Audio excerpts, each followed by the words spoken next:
trip, I go to the hole with the rock like Pippin. Yeah. I'm okay. What up, though? Welcome to Woodward Heavyweights Live on a Friday. I'm your boy Eazy, joined by guy Spinball Rax. What up, though? We got young Chris. Yes, We got sir. Nicholas Koloff, Let's a.k.a. go. Detroit Mario. Chris got his rap podcast tonight. So if you guys are curious about the Schoolboy Q stuff, we'll be breaking that down. So make sure you guys check that out. Shout out the Rap Cave. Shout out the Rap Shout Cave. I have to get this out the way, Spinny. It's a little bit of a rant. Combine stuff. Actually, I guess I should preview the show real quick. Yeah. Lots of combine stuff. Mm-hmm. We'll be mourning the Detroit Red Wings loss. Yeah. But after like 6 wins in a row, how bad could it really hurt? Yeah, it's not too bad. Yeah. 6-1 in your last 7. I'll take that any day. Yeah, exactly. A little bit of a combine update. Nick has got a little bit of a mock draft breakdown that we're going to do with him. And then we also have a lot of your guys' mock drafts that you sent to us. I'm not going to lie to you guys. I actually picked the ones from Twitter and only from the people that are following us. So we got like 6 or 7 of those, I think. We'll be doing that. But first and foremost, I was triggered last night. And it's maybe it's a stupid argument. I don't know. But the Nate Diaz fan base, I thought was like I thought it was like something like lore. I thought it was like just something like that's like a Chuck Norris memes. Yeah. I thought like the Nate Diaz thing was like that. Yeah, just like trolls or like memes. Yeah, you know what I'm saying? Like trolls, like or like the same people like Chael Sonnen, like Chael Sonnen's never lost a fight. Like I thought it was like that people. No. They actually like they believe he's the GOAT. Yeah, bro. It's all these fucking kids. Yes. It's all these kids that have never watched MMA, that didn't grow up watching UFC, and just seen it. Oh, look at him, he's a badass. He takes all these punches. Yeah. Like they don't know a lot about MMA. It's eerily similar. If it were to switch like the crossover the world, Pistons like, Twitter. Maybe that. But like, a similar relation to like how I am with golf. It's like I don't dislike the guy, but like there's a group of people that like oversell it. Yes. And like essentially like where this all come from is Nate Diaz called out DC Daniel Cormier, so he wasn't a real fighter. And I'm like, listen, I dislike Daniel Cormier a lot because John Jones is my GOAT. So by association, I dislike Daniel Cormier. I was at the fight when Daniel Cormier got TKO'd from body shots by Stipe. I was there in Anaheim. Daniel Cormier is the best heavyweight of all time. Like Daniel Cormier is one of the best UFC fighters of all time. He's a double champ. He is one of the best wrestlers in the history of the UFC. Like you can't argue. He is leagues better than Nate Diaz. right? Daniel Cormier's resume is infinitely better than Nate Diaz. Like, that's not even a question. And I don't like Daniel Cormier. I think he's a crybaby, and I think John Jones whooped his ass, and I think he'd do it again. But I respect, credit where credit is due. The guy is a legend in his own right.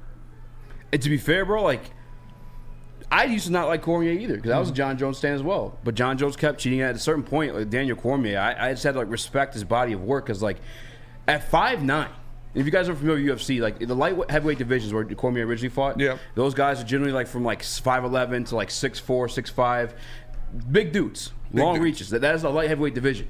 At 5'9", Daniel Cormier came in that division and dominated everyone outside of John Jones. And then he moved up to the heavyweight division, which are even larger human beings, and went on to dominate that for a little bit too until he lost to Stipe. Like you said, you went to Anaheim to watch. Yeah. Which I believe, I'm pretty sure Nate Diaz lost. He did. On that card. No, he won. No, he beat Anthony Pettis. Yeah. But the thing is, and this is the reason where it's coming from, is like, okay, Nate Diaz said he wasn't a real fighter. But the fan base of the Nate Diaz, the Diaz Army, I think they call themselves, are on there like trying to validify that. It's like, bro, Nate Diaz has 12 submission victories. Yes. Out of his like 21 in total, or however many it may be. 12. He's great at jiu-jitsu. He's a great Brazilian jiu-jitsu guy. Exactly. You're a grappler by trade. Yeah. How are you going to say anybody else is not a fighter? You don't throw hands like that. He only has 5 knockouts. I'm looking at it right now throughout his entire career. Yeah. Daniel Cormier knocked out prior to him, like you call him the greatest heavyweight of all time. Well, Stipe is also regarded as the greatest heavyweight of all time. Knocked out Stipe. Daniel Cormier finished him. Yes. Lights out. Knocked him out. Brother, it pisses me off. It just drives me crazy. I guess I had to get it off my chest. 2-weight champion. Obviously had his Olympic career beforehand too. Daniel Cormier, undoubtedly one of the best MMA fighters I think that we've ever gotten to watch. Yeah, for sure. He's definitely up there. He's not in my top 5, but he is up there for sure. And yeah, it's ridiculous. These little Nate Diaz lemmings, they're like, oh, look at him. He gets punched in the face all the time. And that's literally it. Yeah. He almost got knocked out of a ring by Jake Paul. Yeah. With a box. Yes. And by the way, no one remembers that because it was kind of sweet, I guess. I mean, I like watching fighting, but like it wasn't that sweet. I don't know. I'm sorry. I said that's my rant for the day. Maybe it'll be a little bit more throughout the show. Who knows? But I had to get that off my chest. It's fair. Red Wings. Took the L last night. Yeah. Is it the patch? No, it's not the fucking. Is having a garbage patch No. on your jersey a bad omen? No. The first game out with them, No. they took an L. It's not the patch. It's not the patch. Don't blame it on the patch. Although the patch sucks, it's not the patch's fault that they lost. Like they were just outplayed, and they got a bullshit ass goal to end or to win. It was a bad scenario. Like the guy shot it. It was behind Lion, and there were people in front of him. He didn't know where the puck was, and he accidentally kicked it into the net. So it's not the patch. Puck it was luck. It was a puck luck thing, and so Patrick Kane missed a wide open net to tie it. Like that happens in hockey, man. Like I said, 6-1 your last 7. I'll take that any day. Maybe a little. First game. Real quick, maybe a little puck luck getting back for the DeBrincat score in Chicago. Yeah. Like, how the hell did that one go in? So you can't be too mad with it. And like But- your offense wasn't playing well all night. Like Oli Mata has 2 of your goals. You're not going to win a lot of games when Oli Mata leads your team in points. I don't know, man. It's a bad omen. Parlay cooked. Parlay. Oh man, almost, Early. man. It was bad. Yeah. I don't think Lucas Raymond had a you had shot the money on- line. I don't took think yours Raymond without had the a money shot. line. Okay. I took the money line off. It Raymond was have a Raymond shot on sold. goal? Yeah. Yeah, but I mean, What would be a little less aggressive. little less aggressive on this next one? Yeah. yeah, we're cooking up for tonight too. I do have a couple combine notes. I kind of want to save those for when we discuss like the visits Detroit Lions have taken and other combine stuff. I think DBs and tight ends are currently run the 40 times. But I guess I will bring this up briefly. Quinion Mitchell, 4.33, nasty. Our boy Nate Wiggins, 4.29. I said he was 4.29. going to run sub 4.3, and you guys said I was crazy yesterday. So he did it. He did it. 4.29, and he And he didn't got get to go injured. a second time. Yeah, because he got hurt. he got injured. Yeah, heard something pop. Yeah, I think it's Scary. Said his hip flexor. Hip is what- flexor before I went. never want to see an injury. Yeah, Never want to see an injury. but But if that means he's gonna Yeah, fall yeah, to he 29, might drop a little bit. I'm just saying, him showing up at 173. yeah, how do you feel about that? That's fine. I'm not worried about that. You get in the NFL, you'll put on 6-7 pounds the first couple weeks, and then give him by the end of the year he'll be at like 190. Because I know that was a big thing, and I had to confirm the weight. If Nick or someone wants to look this up, even in the chat, shout out to you guys. But like I know that was a big thing with Emmanuel Forbes last year. Was like the weight. I think that, if I'm not mistaken, I saw it on He Twitter. was It was like 160. 166. Yeah, 166. And then obviously when he went to the pros, he did get manhandled. And I was listening to some of Nate Wiggins' interviews. I think it was with Rick Spielman, and they asked him like, "What are the things that you think you could work on?" And he had mentioned that, yeah, like at the line, the press coverage. That's something I do need to work on, and that's obviously that pairs with like the weight thing. Yeah.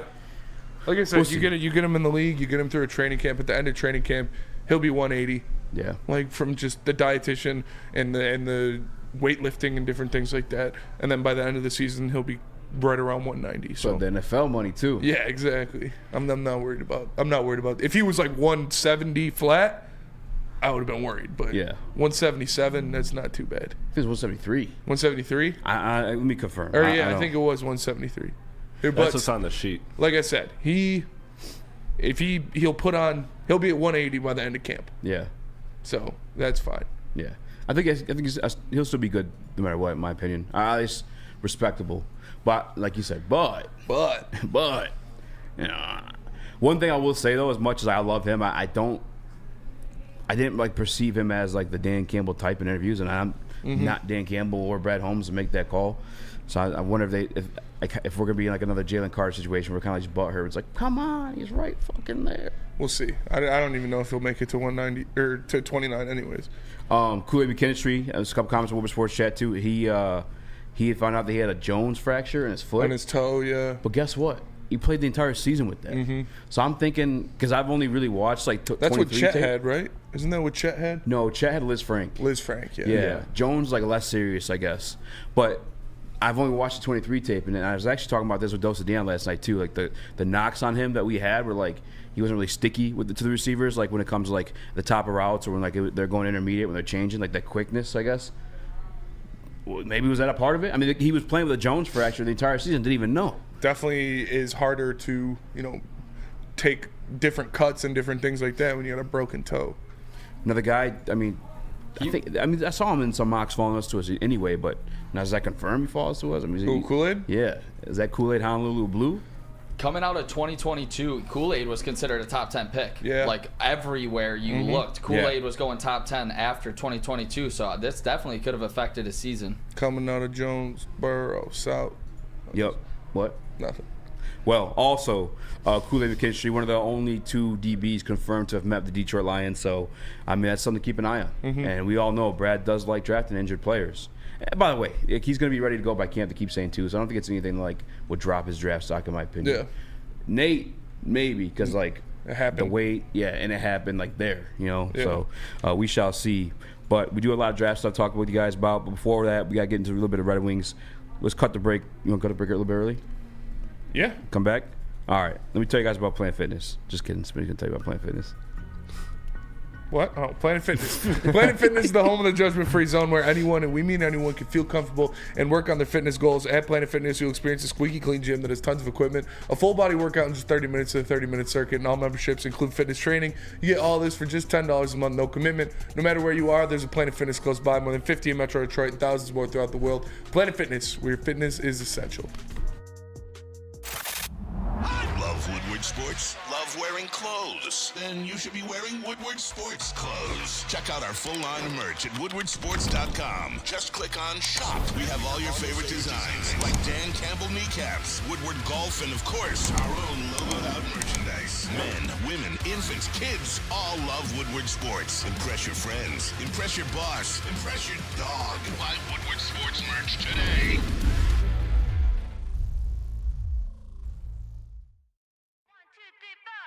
Feel alive during Feldman Chevrolet's biggest New Year's sales event ever. Get the best prices on our huge selection of award-winning Chevrolets. Like this 2024 Equinox for $188 per month. Or this 2024 Silverado for $268 per month. It's the New Year's sales event going on now at Feldman Chevrolet, Michigan's #1 Chevy dealer. Every year, after a cold and dreary winter, Metro Detroiters come together for 2 things: Tigers baseball and the best damned party in the world. A new season of Tigers baseball is here, and we're bringing in the new season as only Woodward Sports knows how. Broadcasting live from the biggest party. It's the Grand Slam Festival at the Detroit Opera House. Come party with 4,000 Detroit sports fans, starting with Wake Up Woodward and rolling into Big D Energy. This is a party you don't want to miss, with Detroit's best DJs, food trucks, and of course, shots. Get your tickets now at GrandSlamFest.com. 21 plus. See you April 5th at the Grand Slam Fest. Are you tired of wearing the same old Detroit sports merch? It's a new era in sports wearables. New design, amazing appeal, the ultimate select. Check out Woodward Sports' latest gear at woodwardsports.com by clicking the shop tab. They got hoodies, hats, tees, all guaranteed to turn heads. So head on over to woodwardsports.com, click the shop tab, and get you some brand new. Shout out to my guy DNC, ENT, the Woodward Sports Chat. Easy take the Larkin, Dante, Jokic, the lay I sent. I did not get him in time because I was on the Dosa Dion show. We did a little bit of stuff, so I missed out on that. And another one, my boy sent me 3 last night. All 3 of them just hit. One of them was a plus 1,300 too. Damn. And I've been telling him for 3 nights in a row, and he lost. But I only do like $1, 25 cents, like little shits. You know? So you're the problem. Maybe. That's true. Maybe. I was almost scared to tell him that. I was like, well, I didn't take him tonight. But I told him anyway. Hopefully you got some new ones for us. DNC, hopefully you got some new ones for us. Shout out to Lunchbox Hooligans. Shout out to Edward O'Neill. Shout out to Dr. Detroit. Hat and Beard Show. Shift God. Make sure you guys smash that like button. Appreciate you joining us. Detroit, Red Wings, Spinay. any concern in last night's loss for you? No. Like I said, it's not concerning. It's a tough team that they played. The Islanders are a good team. They're obviously coming into they're trying to get into the playoff race, trying to get back into that wild card race. And what happens is when your first line doesn't play well and the other team's first line plays extremely well, that's normally what's going to happen. Like, your stars didn't show up last night. Like I said, Ole Mata with 2 goals, that's tough. That's tough. When Ole Mata is your highest scorer, it's probably not going to work out too well for you. And they had some puck luck. They had a cheap goal there at the end to get that 4-3 advantage. So, no, I'm not worried about it. One loss in your last 7 games is nothing to be worried about. Is it like what is New York like, as a team? Are they good defensively? Like, they got a great first line. Great goalie. They got a great goalie, yeah, and so that's a good combination to win games. I watched the first period or some of the first period. I saw Lloyd give up the power play. The one after that was kind of like right after. Was that another penalty or was that 5-on-5? What? The second goal that Lion gave up. I'm not sure. I was at the gym. I got home right I was after. listening on the radio. It said it was like a high stick board. It was a borderline high stick. Oh, I did see that. Yeah, you're right. Yeah. Yeah, I got home at like the second period. Yeah, my eyes was on this game is the boys just didn't look sharp. Honestly, it looked like they were, kind of maybe took it for granted on the streak. The thing that concerns me, and it's not actual concerns, but it's the fact that we face. Isn't it Florida on Saturday? That concerns me because now you're staring at 2 losses straight, dead in the eyes. I'm sure we're not going to be favorited even at home, and that's just the only thing that concerns me a little bit moving forward. Is you win 6 straight, you're going for 7, and then you can immediately drop the next 2 on your home ice. Hopefully this team turns it around, but Florida is like the number 1 team in the league right now, so it's going to be a tough matchup, no doubt. But thankfully, after we play Florida, we got the Yotes and the Sabres as 3 of our next 4 games. So you play the Yotes twice, and then you got the Sabres twice as well. So Sabres and Yotes 4 of your next 5 after the game against Florida. That you need to get a good cushion there. You also got Vegas in there because after that, man, you got Pittsburgh, Columbus, Islanders again, Predators, Capitals, Hurricanes, Panthers, Lightning, Rangers. Dang. God damn. Yeah, you got a tough stretch of games after that. But after Carolina, 4 of your next 5 are the Coyotes and the Sabres. So you need to get 8 points out of those games. You need to. And to be fair to that tough stretch, like the 6-game winning streak included a lot of tough teams too. So Started it's not, with Colorado, great point. So it's not. I'm not tripping out over that at all. Yeah, but I mean, it's you're still worried obviously because you want to get as much cushion as you can. and then, What? dude, it's a tough. Well, the Rangers is one I'm definitely Capitals, sweating. Canes, Panthers, Lightning, Rangers, Sabres, Capitals, Penguins, Leafs, Canadians twice. Like, it's tough schedule going down the stretch. But like I said, you got to put some buffer between you and the other teams. A win here against Florida would be huge. That would be huge. But you need to win the games you're supposed to win. So you need to beat the Yotes, the Knights, and the Sabres. Like, you have to. Is this because I read a couple things about a prospect pool. I think it was from the Det News. I don't remember where it was. I apologize. I want to give him a shout out, but whatever.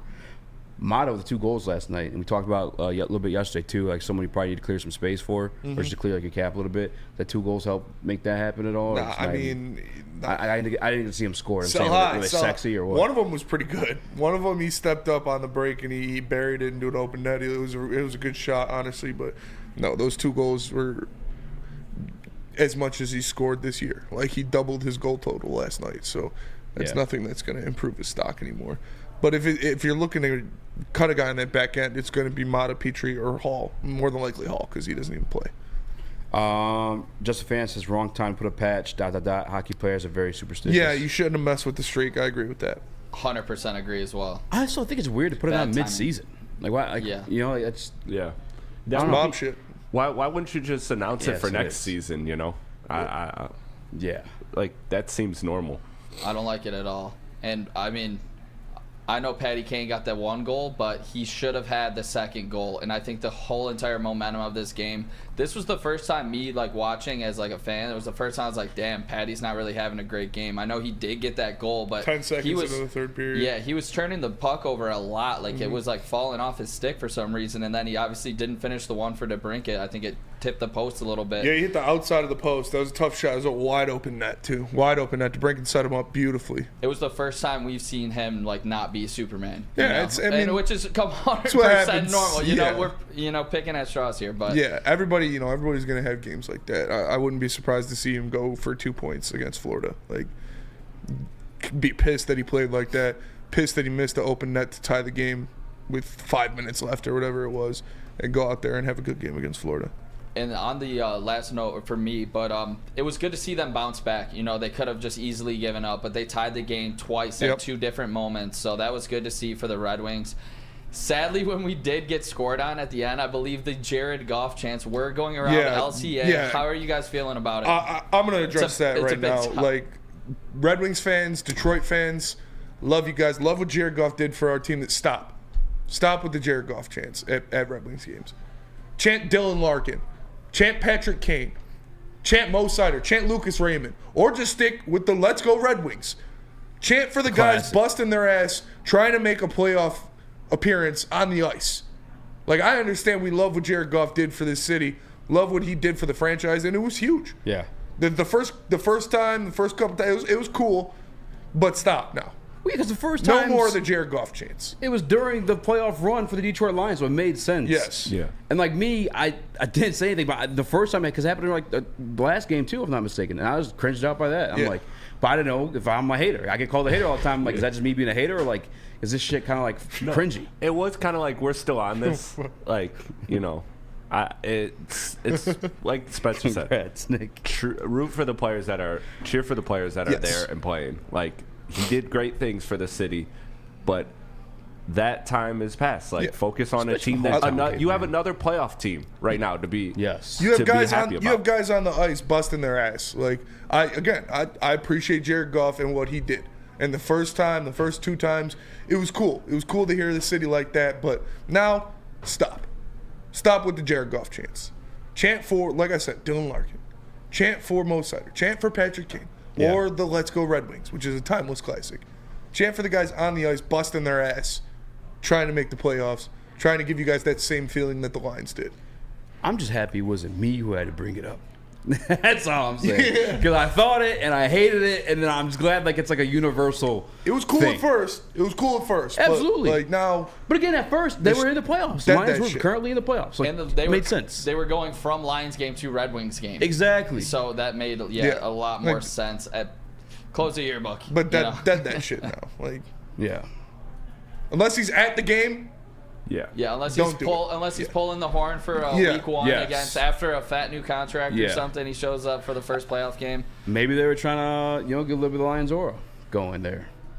I don't know. the Red Wings have infinitely more aura than the Lions. The Red Wings are one of the best franchises in the history of the NHL. I know, They but in don't need Lions aura. 2023, the aura is coming from Dan The Campbell. aura and is boys. coming from Patrick Kane on the Red Wings. Yeah, Patrick Kane has aura. I will say that. The But aura, we don't like. I'm it's not completely going to different. discredit the sport. Lions aura.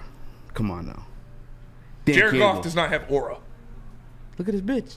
Yeah, that's fair. He's got Riz. You got Hey, you Riz. know what? He doesn't have Let me aura. hit that. He's a Riz wing Pro ho all day. all Gotta day. be. I'm just saying, like, cheer for the guys on the ice. Chant the guys on the ice. Or chant Holy Mata. Or chant That Holy actually is Mata. a fun name to chant. If he was only better. He was going for a hattie last night. Like, Holy Mata. yeah. What a name. That's fine. What is he? Where's he from? I don't know, Sweden probably. I don't know. Yeah, I want to say Sweden. Finland but or something. All the One of dots the above lands the or A. the Snyaz. Good. You know, the Snyaz in the stands of what used to be the USSR. Hey. Bosnia, Lithuania, I gotta ask you. Uzbekistan, Kazakhstan. You can chant Jared Goff at Pistons games because, like, they're not. Yeah, that they're doesn't not doing matter. anything. You can chant whatever. You can do whatever the fuck Do you whatever want. you want If you're, at Pistons if you're games. paying to see the Pistons, you can do whatever you want. On God. It's like when you go to a restaurant and you reserve that room. That's what going to a Piston game is. If you buy a ticket, Yeah. you are eligible to do whatever the hell you want because Olive it's Garden. Like you reserve this space. Yeah, Yeah, if you pay for a Pistons ticket, you can do whatever the fuck you want. Fire Monty. But at the Red Wings game, chant for the guys on the ice. Yeah, because they deserve it. Yes, they do. Like I said, Pistons not winning, do whatever you want. Red Wings earn the chance. But chant still, for the boys. even like we're making jokes about the Pistons, and like we won't really care. But again, the Jared Goff thing, like it was cool during the playoff run. Yeah. That's over now. Next year, if the Lions are in the same position, you want to do that again a couple times, sure, that's fine. But for now, like just cheer the team you're paying money to see right now. Mm-hmm. That's it. I think the Jared Goff chant once a game is fine, says Stephen David. No. Maybe, that's just I that. don't know. Like, Nah, if you're it's going to that- do it, don't do it late in the third. Then it was a tie game. We get the goal scored on us. Yeah, I the don't players know. probably confused as fuck. Like, what? Yeah. Is the guy chugging a beer You need the somewhere? Dylan Larkin chant. Get the boys buzzing. But I also don't think he went to a game yet. No. I don't think JG's been to a Red Wings game. It's dead. Jared Goff chant should be dead he was at Red Wings games.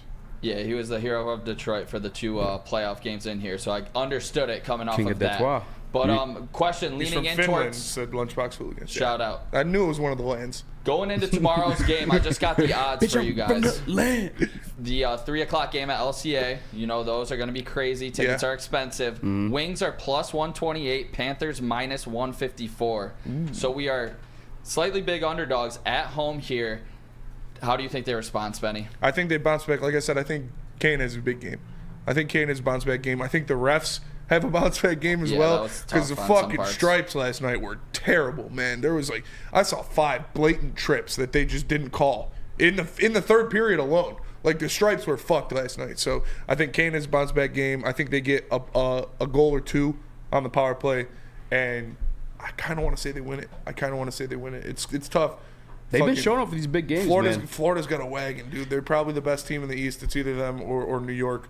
So it's tough, man. But I like the Red Wings on a bounce back. I wouldn't put money on it, but I can see it happening, though, yeah. I think it was after the Avalanche game, and it was a post-game like locker room interview with Kane, and he's like, yeah, I mean, I came here because I think like this team could do something. I think this team can make a Stanley Cup run. It's like, it's what I do. He's like, I want to win. I felt like that, like, established confidence in like the rest of those young guys. Yeah. And I've because again, the 6-game win streak, it wasn't like a light one. I know Chicago was in there, but that was still a close game after the 3 games in 4 days, whatever. I feel like they got like that aura, dude. They got it right now. So Yeah, I'm with you. I think the Florida game is winnable. What about you, Nick? Yeah, I think it's winnable, but it's gonna be very hard. I'm thinking, honestly, I think they drop this one. I think the momentum from the 6-game winning streak you lose at home going into Fuck that. you. No, I'm Maybe it kidding. was. Yeah, are you guys gonna yell at me like the Ravens game? I think it's more likely they would have lost if they won against. Last night? If they won against the Islanders, I would have said 100% they lose against Yeah. Florida. I'm with you. But like I think this could be about Lions back in the net again. Already confirmed that Lions going to be in that against I like Florida. that first I think you confidence. want them in these Yeah. games too. You Like want not them- just for like to win them, but for like sure. also for like that playoff For- like Yeah, experience. a little yeah, bit. definitely. And I don't know. I think we'll get a couple calls in this one because we didn't get any against the Islanders. So I could see them giving us a penalty or two pretty early, and putting 1 or 2 in the back of the net pretty early. What was, and just real quick, because we have to go to break, but maybe I got to ask if we Florida come back. puck line, yeah. I mean, like I said, I'm not putting money on it, but this could be a spot where they bounce back. What was up with Raymond last night? Why no shots on goal? What happened? Raymond? Yeah. I don't know. It's just, dude, they were playing us tough. Islanders are a tough team. They're forechecking hard, and they're spending a lot of time in our zone. So Yeah, we were just circling at their end. We we could not get the puck Yeah. across the line. They were doing a lot of dump and chase, and I will never understand why you dump and chase with an empty net. That is I saw you tweet about that. extremely, extremely high risk with very low reward. Like for me, if you got an empty net, give it to Kane, give it to Larkin, give it to one of those guys. Have them get in the zone and then set up your offense. Dumping and chasing with the empty net just makes absolutely no sense to me. I'm with you on that one. Well, I'm also with you. Is that Lady Jane's? Lady Jane's, of course. You can come to Lady Jane's Haircuts for Men for an award-winning haircut experience and register to win a trip to I your don't know what I'd dreams do with you, but I'm and there. all expenses paid suite for the 2024 NCAA tournament. That's right, no expenses Lady spared watching. for you and 5 of your best buds. Lady Jane's Haircuts for Men, open 7 days a week. Walk in anytime. It's wicked awesome. A ton of fun, a ton of sports, and a ton of man meat. Welcome to the Woodward Heavyweights, live daily 5 to 7 p.m. on Woodward Sports. Where's the most convenient place to get that big fitness energy? It's Planet Fitness. Join today for just $1 down, $10 a month. With over 2,400 locations and equipment for every workout, you can get in, get energized, and get going. And with free fitness training and most clubs open 24 hours, everyone belongs in the judgment-free zone. So join today for $1 down, $10 a month, no commitment, cancel anytime. You smell that? That's Brad Holmes cooking. And the off-season smells good. Woodward Sports. Shout out to Feldman Chevrolet. They are the #1 Chevy dealer in the state of Michigan with 18 locations, one right in your backyard. Make sure you guys check it out. That's feldmanauto.com. Find the one nearest you. And by the way, check out Wake Up Woodward, BDE, live every other Monday at the Feldman Chevrolet in Novi. feldmanauto.com. Check it out. Check it out. Check it out. Shout out to Rabbit313 on Twitter. He tagged me in the NHL. They just posted the Stanley Cup odds. Top 10 Stanley Cup odds. And the Red Wings are not in the top 10. And I'm not mad at it. You look at the teams that are in the top 10, there's only really one that I would be like, okay, maybe the Red Wings should be in over them, and that's Vegas. On top of that, you got Florida, Edmonton, Colorado, Boston, Carolina, New York, Dallas, Vancouver, Toronto, and Vegas. Like, why would you have us over Vegas? That's the only one that I think the Red Wings could potentially be a better team than. Like, the rest of those teams are better teams. Did they win last year? Vegas? Yeah. Why are they worse? No, yeah, they're worse than they were last year. Or was like a vibe? I guess, yeah. This was just a little fall. They had a little fall off. They're not the same team they were. And, like, anything can happen when you get to... Like, did they lose somebody? Or, like, what from, like, championship teams like this year? What? Did Vegas lose anyone from their championship I can't remember. team? Yeah, they lost a couple people. I can't remember who they Was are. Tarasenko on Vegas? They lost I can't remember traded who they lost. last year? Yeah. But they're not as stacked as they were last year. It's because all of the contracts that you can do when you're an expansion team like that, all the contracts you get, they're starting to come up or they're starting to end, and they don't really have any of the prospect pool because they went all in their first couple of years, and they cashed one in, so good for them. But they're not what they used to be, or not what they were at least last year. But it's a brand new franchise to have done what they did in a little bit of time. It's kind of crazy. For sure. Cool. They got to the finals their first year as a franchise. Yeah, who's their GM? I'm not sure. But like I said, shout to them. I wouldn't put the Red Wings over any of those teams, really, with better odds than any of those teams, at least. Well, I can't. Dude, New York at plus 1,000. That's pretty good odds. I can't believe Boston has better odds than New York. The Rangers at plus 1,000? Yeah. Oh, I'm taking it. Yeah. Let's put in a future. Rangers at plus 1,000. Stars at plus 1,000 is good too. Is Wings still plus Stars are good? 7,000? They're plus more than 1,300. So, because send it to Chris. The Knights are plus 1,300. And the Knights go down in the shitty. What do you want to do? This the odds, or you want to do this line stuff? I know I have you send it to Chris. Yeah, it's okay. The top 10, Nick? Aiden Childs talk. All right, so Aiden Childs. No. I wish. All hype. What do you think All would do? sizzle, no steak. You guys don't even have a quarterback. I'm playing. I'm excited to see Childs resurrect State, but we'll get into that later. Yeah, no, honestly, where is the confidence level there? I think Childs is going to be a dog. Yeah. What I'm talking about for Michigan?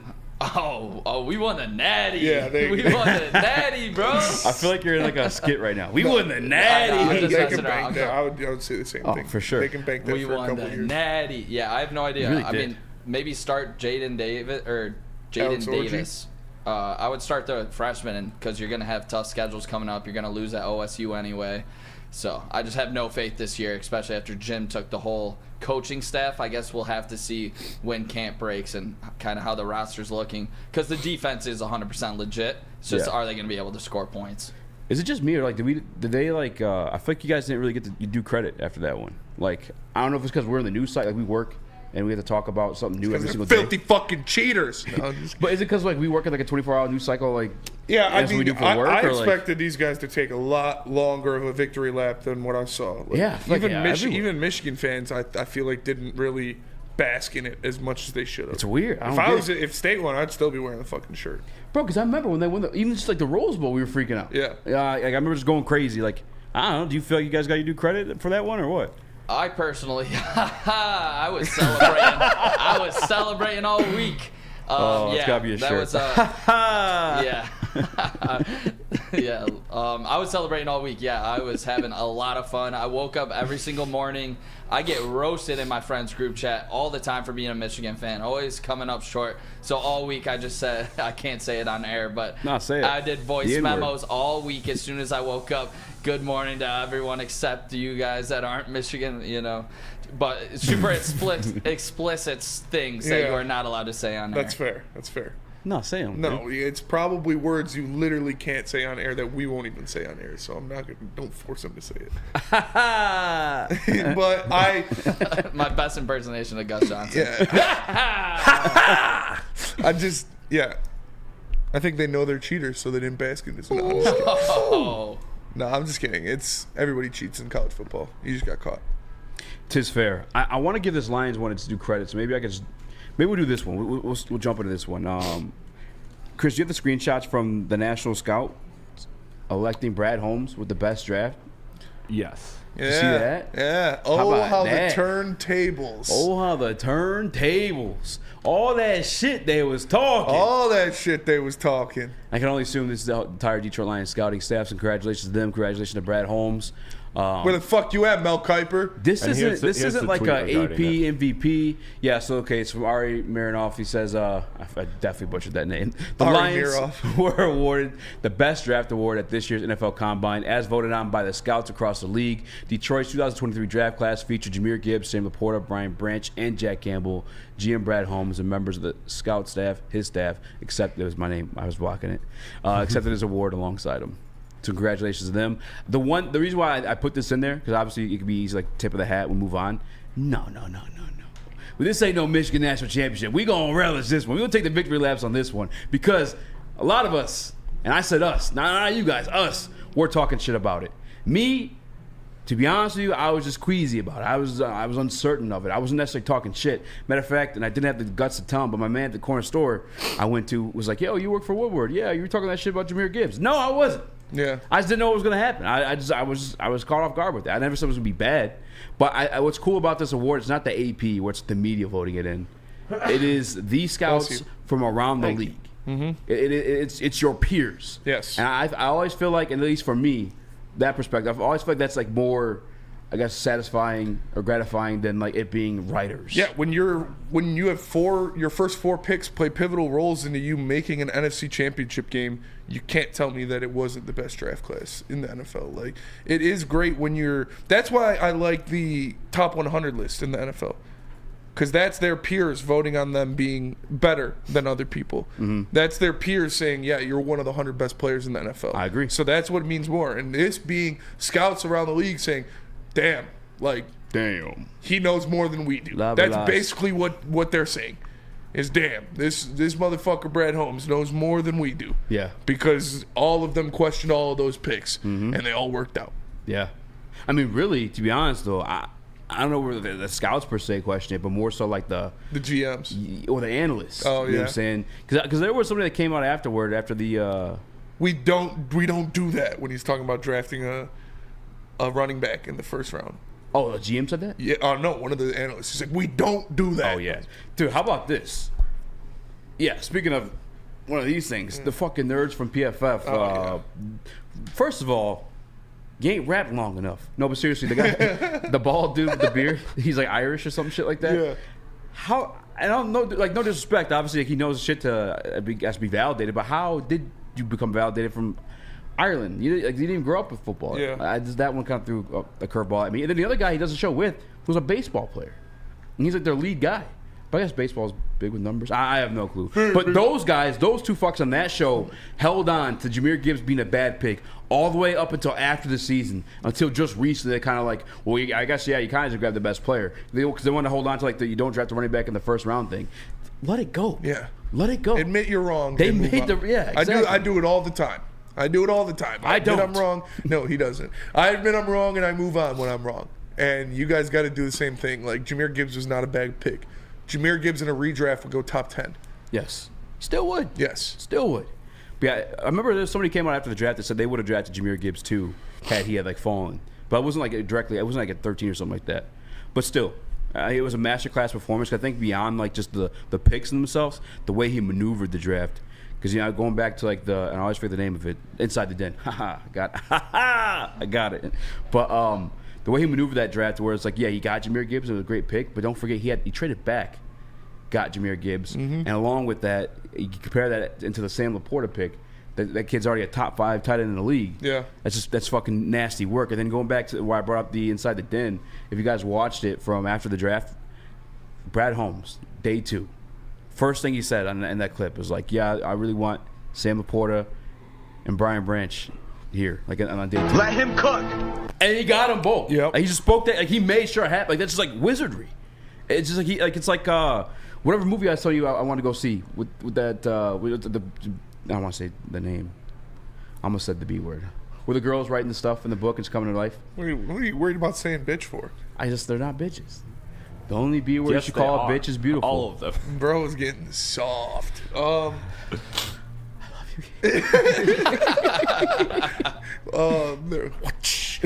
but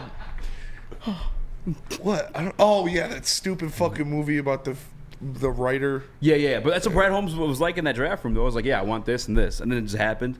Because like Sam Laporta, I could see, okay, like I don't know how many people were like coveting over him, but like I know Brian Branch was highly coveted, you know, and then you also made that trade with your interdivision rival, the Green Bay Packers, who I think they need a safety now too. That's like one of their positions of need, if not mistaken. It was just absolute wizardry, and I think that's another reason why he deserves that award. Beyond just making the picks, but like moving back, still getting his guys, and then moving up and getting the guys he wanted. He works the draft like a stripper works the pole, moving up and down that boy and getting everything. Getting everything he wants. It's awesome, man. It's awesome. I love Brad Holmes. And I think a little tip of the cap too. No, I'm not gonna do that. Go ahead, Nick. Yeah, I was with you guys that night. I was still interning here, but I was covering. Shout out. I was covering your guys' reactions and whatnot, and I think it was just more shock, more than anything in the first round. Like no one knew how to react because you didn't see it in any of these mocks. Like these guys going as high as they did. But when it comes to like, we obviously knew he had ammo in the second round.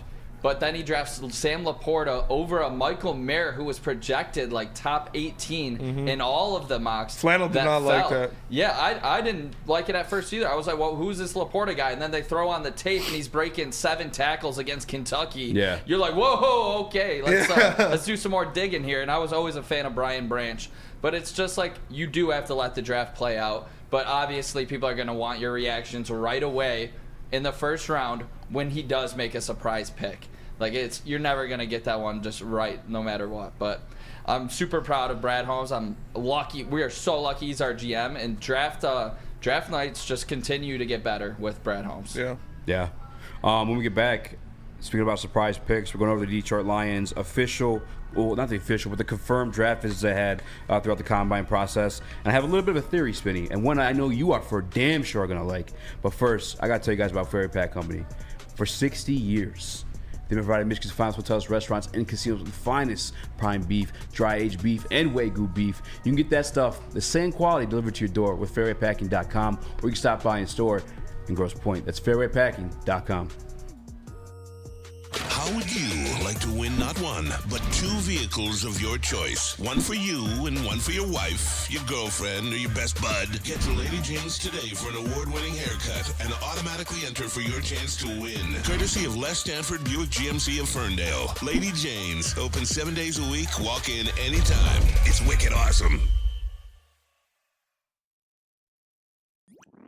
Every year, after a cold and dreary winter, Metro Detroiters come together for 2 things: Tigers baseball and the best damned party in the world. A new season of Tigers baseball is here, and we're bringing in the new season as only Woodward Sports knows how. Broadcasting live from the biggest party. It's the Grand Slam Festival at the Detroit Opera House. Come party with 4,000 Detroit sports fans, starting with Wake Up Woodward and rolling into Big D Energy. This is a party you don't want to miss, with Detroit's best DJs, food trucks, and of course, shots. Get your tickets now at GrandSlamFest.com. 21 plus. See you April 5th at the Grand Slam Fest. Game is won in the trenches, and our big fellas don't mess around. The Woodward Heavyweights on Woodward Sports.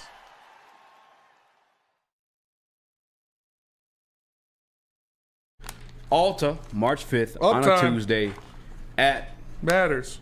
Yes, it does matter. Make sure you guys there. BD's going to be there. I'm going to force Biddy to go. I think he has to go. Yeah, now he I has do. to go because I said it publicly. You have to do it if I said it like that. The word is bond. Be there. Darren McCarty, the Suburban Showplace, March 5th from 11 to 1. Darren McCarty, Neil Rule, KG, Spinmo Rax, the boys, pull up. Pull up. Pull up on me. Pull up on me. All right, Spinny. The moment a lot of people have been waiting for, I saw it in the Woodward Sports chat while we were bullshitting there in the last segment. It's time to get into the nitty-gritty and it's figuring out who the Detroit Lions are taking, what type of prospects are looking out, and I have a little bit of an update for us. Because on the confirmed meetings for the Detroit Lions, the list got a little bit bigger today, Spinny. Did you look at it? No. All right. I want catch a my little check. bit more. What? I had to cash my check and pick up some stuff from my house. That is fair. Because if you're in Ann Arbor this weekend, I'm going to be in enemy territory. So come do something about it. Come do something about it. No, I'm going to be. Want one? They fucking want one. No, if you're in Ann Arbor this week, I'm going to be at a brewery tonight. I don't know what it's called, but my brother's taking me out. I got to watch my other brother's house while he is in Ireland, weirdly. Ah. Yeah. Maybe he comes back more knowledgeable about football. Yeah, it could be. Something in the water. Something in the water. Something in the water. Now, obviously, defensive tackle. Obviously, cornerback. Those are positions in need. If you want, no, we'll skip over it. Defensive tackle, cornerback. We know those positions in need, but there's one specifically you've been saying that you wanted, that you won't be surprised by. Just guess what I'm talking about here. If you want, I can tell you. Wide receiver? Yeah. What? Are you shaking your head? You I said you mean- want one. You wouldn't be surprised about one. Yeah, but not in the first round. Yeah, but I mean, this doesn't necessarily mean they're first I round think guys. I live by the philosophy you should draft a wide receiver every year. Well, the Detroit Lions have met with 3 wide receivers during the combine, confirmed. It could have been more, but these are confirmed through the players themselves. And this is according to PrideDetroit.com. Devontae Walker out of North Carolina. Mm-hmm. It's not a name that I think too many people are familiar with. The quick notes I took on him, and this is why I'm saying you're going to like it. He's big. Big body bends. That's what I like to hear. 6'2", 200 pounds. And when I watched the quick tape on these guys, well, this guy specifically had great hands and like on the deep balls. Like Where's he he from? was just there. Where'd he play? North Carolina. So he Okay. can play with Drake May. All right. The comp, and I don't know how you want to take this or not, and I didn't go Wait, what was deep his dive on him. Devontae Walker. I thought I drafted him in one of my mock drafts, but maybe not. He's got Yak. He's just a big dude, big strong dude. Yeah. He had Drake May, and the reason why the Yak, I wanted to bring that up because his comp, DK Metcalf. Damn. Thick son of a bitch. That's a thick man. He's a big man. Let's see. Wide receivers go tomorrow? Wide receivers run tomorrow? Or do Yep, they? wide receivers run tomorrow. Other guy they brought in, Xavier Leggett. He was from South Carolina, if I'm not mistaken. Like it. That's kind of funny. North Carolina, South Carolina, both wide receivers. Either way, Xavier Leggett, 6 foot. This was not confirmed yet. We got to see what's through the combine. I have 6'3" reportedly, and I have 6'1" reportedly for him. But either way, Yeah. another big body bends. That's what I like What to you've hear. been asking for, 227 pounds. That's good. The only, I guess, kind of knock on him, he was a fifth-year senior, so he's coming in at 23 years old. Yeah. I don't think that means much. No. It's not a guy you're stashing. He's going to play probably right away. I mean, Yeah. the majority do at the wide receiver position. Another guy, huge with jump balls. He used his frame. This is quick takeaways I had from him. Like, when he's in the air, bitch, you ain't getting this. This Yeah. shit's mine. Big body bends and uses it. And he also, special teamer. Yeah. And I guess he thrived in special teams. That's one of his things. And the biggest one that I saved for last, and I quite literally mean the biggest one, is a 6'4" monster out of LSU, Brian Thomas Jr. A guy is skyrocketing up a lot of draft boards. Rumored to be top 10 at this point now too. Damn. There's another guy the Detroit Lions have officially met with, or confirmed have met Top with. 10? Top 10. And they met with him? met with him. That's weird. Is it weird? That's Brad Holmes. Traded up They for moved up to get J-Mo. Yeah, but like if they move up to, oh, dude. 3 receivers, and then again, not just receivers. Every single one of these men are 6 foot and above. Yes. They're going for literally what you've been asking for. I love that. I love that. That's my philosophy in the draft. Well, one of my philosophies in the draft is you should draft a receiver Always wipe every to the single left. year. Every single year, you should draft at least one receiver. I don't care about your needs or anything because you could get a Cooper Kupp or a Puka Nacua or an Amon-Ra St. Brown or one of these guys in the later rounds. And especially in the Lions' case, they need a big guy to play X. They need a guy to play outside. They need a guy that can play out there. You can throw jump balls to. You can throw him a fade to in the end zone. So I like seeing that. If you're interviewing receivers, I want them to be 6'1 plus. And they have so far. So that's a good sign for me. Now, where's your initial reaction to, I guess, just them interviewing receivers to begin with? Did you like that, Nick? Yeah, I mean, we saw what Josh Reynolds did in the final game of the season for the Lions, so that kind of makes me think that maybe we're not re-signing him if we're taking this many visits. I mean, we are kind of shallow right now besides J-Mo and St. Brown, right? Is Khalif a free agent as well? No, Khalif is under contract. Khalif's under contract, Yeah. but still, you don't want Khalif to be your number 2 or number 3 guy. Obviously, we're expecting big steps from J-Mo here, but I would love to get that kind of big-built receiver for the outside. It will open up space for guys like St. Brown, Laporta, Jameson Williams to work with. That's what I believe. So, I like it. Chris? For me, go ahead, Chris. I apologize. Yeah, I'm all for it, especially if you're not getting somebody that you assume is going to be your number 1 corner because you're drafting somebody that you want to kind of build into that role because you have aspirations of a Super Bowl. Wide receivers, we talk about it. I'm thinking of Spencer because wide receivers come and contribute early, and that's what you want because this is a team that's contending for a Super Bowl. So that first-round pick, I'm okay with getting a guard, or I'm okay with getting even a wide receiver if that's the case, because those are players that I know will come in and make an impact this season right away. And I'm cool with your Broderick Martin, your third-round projects. Like, that's cool. But your first-round pick, I want it to be somebody that I feel like can contribute right away, just like last year's first-round picks contributed. Even Jack Campbell, who some people weren't the most impressed with, he was one of the leading tacklers for the team last year. Yeah. So, he came in and made an impact. That's what your first-round picks need to do. So if you're getting somebody, I'm just getting somebody that I want to know is going to make an impact. So if it ends up being a wide receiver, hey, that's not the first thing on my board, the first need, but I'm totally cool with it. And by the way, too, Brad Holmes, and more than Brad Holmes, the philosophy shared like throughout the league and by some of the better GMs, I from my standpoint, I guess, from my opinion, have that same philosophy. Is like you don't address needs through the draft because you're just asking yourself for trouble. You don't put that pressure on a rookie to fulfill like what's considered a need for your team. You grab guys that have already established themselves in the league to fill a need. Even if it's not going to be a superstar, you grab somebody that you could at least rely on, because as much as like we are all in on some of these prospects when we see them, it's not the reality of it. Guys bust every year. Pause. Yeah. It just happens. So you can't put that type of pressure. Motherfuckers bust every day. Every day. Motherfuckers busting every day. But you can't put that type of pressure or expectations on oh my. Chill. Yeah, relax. Pause. Yeah. Cancels. That stuff is crazy, by the way. That shit is I'm not even comfortable talking about it. We're not going down the rabbit hole, Chris. This guy Meek Mill tried to sneak out music yesterday. Yeah. He tried to sneak out music yesterday. By the way, normal. That guy is the worst at defending himself not being gay. Yeah. If anything, he's made it. All the allegations. Whatever. Moving on. Didn't want to go down a rabbit hole. I told you that. But either way, guys bust every year. You should put those expectations on them. But it's crazy to me. I didn't see that as a need or something they would look into, especially like with this caliber of talent, because I remember I wanted DJ Chark. I was huge. I wanted DJ Chark back for the big body, like red zone guy. I wanted him. But we were still produced as a top 3 offense this year. So I never thought in my wildest imagination that we'd still be looking at a guy like Brian Thomas, who was getting borderline top 10 prospect, 6'4". And the other piece of it too is I don't know, because Goff was nice with Chark. Yeah. So, I mean, I guess maybe we're looking for that. I just didn't see that as a need or something that we would have to address because we still top 3 in production.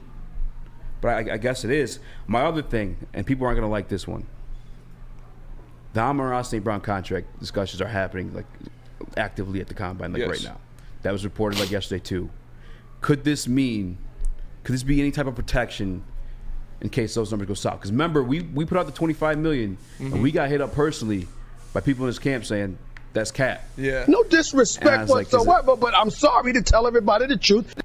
Is it cap because that was longer than expected. My bad. I was trying to set you up for that. No, you're good. You're good. You're telling everybody the truth, damn it. Telling the truth. They said that 25 was cap. They want the 30. They want more. They should. He's a fourth round pick. Want more? They want more than 25. Production-wise, I mean, he's up there. Yeah. Could this possibly be like protection in case those negotiations go south? It very well could be. Fuck. It very well could be. I find it hard to believe that they're not going to get a deal done with Amon-Ra St. Brown. I find it very hard to believe that. But anything is possible with Brad Holmes, man. He's wheeling and dealing, and he plays by his own rules. $30 million is a lot of money, dude. that's the other piece of it too, man. Is that like that's the scary part of it because I'm an Amon-Ra stan. Yes. I am. I love Amon-Ra St. Brown. I Yes. love everything he's brought here and built. I think he represents everything that Dan Campbell and Brad Holmes like want in a player. The hard working, put your nose to the grindstone, and I think he's a big part of like this turnaround. Mm-hmm. But Brad Holmes, we've seen in the past with DeAndre Swift, who I think is very talented. Obviously, wasn't his pick that he brought in. No, not at all, not at all. But we've seen him flip these assets before contract years. T.J. Hawkinson. You got DeAndre Swift. I almost said Taylor Swift. You got Jeff Okuda. Yeah. Like if he's unable to be comfortable with like what these extensions look like with these players, and again, those are all people he didn't draft those guys. Yeah, and none of those guys are on Amon-Ra St. Brown's level. They aren't. But he's been willing to flip them. Like, he's shown that. You saw it with Stevie Y with Bertuzzi. Is that slipping to your mind a little bit? Is that? I mean, that's scary to even thinking about. But so scary. That is scary. This is an uncomfortable conversation. Yeah, that it is. like It nobody really wants is. to have. But to that point, these contracts are due up for these players. Would you guys rather have Amon-Ra St. Brown on this roster or Jared Goff straight up? Amon-Ra. I mean, I hate to say it because Jared Goff has been great for us, and he won. He's the best quarterback in Lions history. But yeah, Lions recent history. But I just think that Amon-Ra is exactly what the Lions want, exactly what this team is supposed to be. He's the grit. He's the 4th-round pick. He's the guy they want. He's your first-team All-Pro. Yeah. You got to re-sign Amon-Ra St. Brown. You have to. And by the way, too, I don't want anyone to get scared from that 30. I think that's just how you do business. Like, if I want to raise from Woodward, I'm going to walk in there and I'm going to say I want $100,000 a year, knowing that price is going to be. It gets chopped down. Yeah, exactly. It's like you go in and ask for the 30. But it's like when you sell your car online. $100,000 a year. You put your car for like your shit box for fucking $3,000, knowing somebody's gonna offer you $27. You know what I'm saying? Yeah. And that's what I'm thinking too. This probably end up running like that $27 million. I'm cool with that. And so like in the same way that the defense people use for golf, these contracts these days, I talked about with Dion last night. It's gonna be backloaded. Like the first 2 years of this deal aren't really gonna be shit. As a matter of fact, the first 3 years might not really be shit. It might all be like hidden in signing bonuses, and the cap hit's not really going to affect you until later on. Wow. On top of that, the cap is also going to continue to go up. We see the duality of man, the duality of Goff fan in our chat right now. Uh-oh, what's happening? Detroit supremacy. I love Goff, but him leaving I could deal with. St. Brown, I would become depressed. And then keys to wisdom. Goff for sure. Sun God is great, but he's easily replaceable. Whoa. He's not easily replaceable. That's you don't disrespectful. easily replace a first-team All-Pro. Yeah, come on. Chris, I know you're a big Goff stan on this show. Who you got, St. Brown or Goff? Get the fuck out of here, Goff. Yeah. Like, no, Amon-Ra is essential, and I don't think that I don't think that this is nothing, that he has this much interest in this many receivers. Now, does it mean Amon-Ra, or does it mean what we talked about earlier, depth pieces? I think either way, he's kind of looking at that option, and he's looking at that wide receiver room. And this is a lot like the running back room. People didn't think coming into the offseason that's what you needed to tweak. Yeah. But maybe that's where the tweak needs to happen, because, you do have a lot of question marks after Amon-Ra and J-Mo. Yeah. But yeah, that's just negotiating. Like, of course they're going to ask for $30 million, and it's probably going to be, between 25 and 30. I don't see a world in which you walk in and you say 25, because then Brad Holmes is negotiating it down to 22. Like, that's just how business works. And I don't want anybody to be scared too, because that's just something I brought up as a possibility. But if you look at way to fearmonger, Eazy. You look at things in context, and we'll continue the conversation when we get back from break. But if you want to look at it in context, different players. No idea. Different players from like what we're looking at on these visits, all these 6 foot and above versus Amon-Ra St. Brown. He's like 5'10", a little bit more of a slot guy. The guys he's looking at are X's. So I don't want people to like think that's the goal in visiting with these guys. But I just wanted to put it out there because it could be a possibility. It could be. But more than likely, probably just grab that X guy because you got Josh Reynolds leaving. I don't think they're going to let St. Brown walk. They're going to sign him. Well, it wouldn't be a walk. You'd be flipping. Well, I don't think they're going to let St. Brown leave. Yeah. I don't think they're going to let him leave. No, yeah.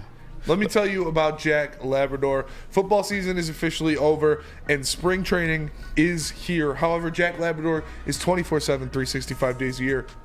Learn how to play on your phone now with jacklabrador.gg. 2 new symbols and a franchise-changing 3-point play. And remember that once you go Jack, you never go back. Go to jacklabrador.gg now and join in on the fun. I'm in the saddle again. I'm Jack. Have you ever wondered where all the finest restaurants get their steaks? It's Fairway Packing Company, providing Michigan restaurants, hotels, and casinos with prime beef for over 60 years. But now you can buy these cuts of meat for yourself at the Steak Shop by Fairway Packing Company. Prime porterhouse, A5 Japanese New York strip steak, dry aged Wagyu beef tomahawk.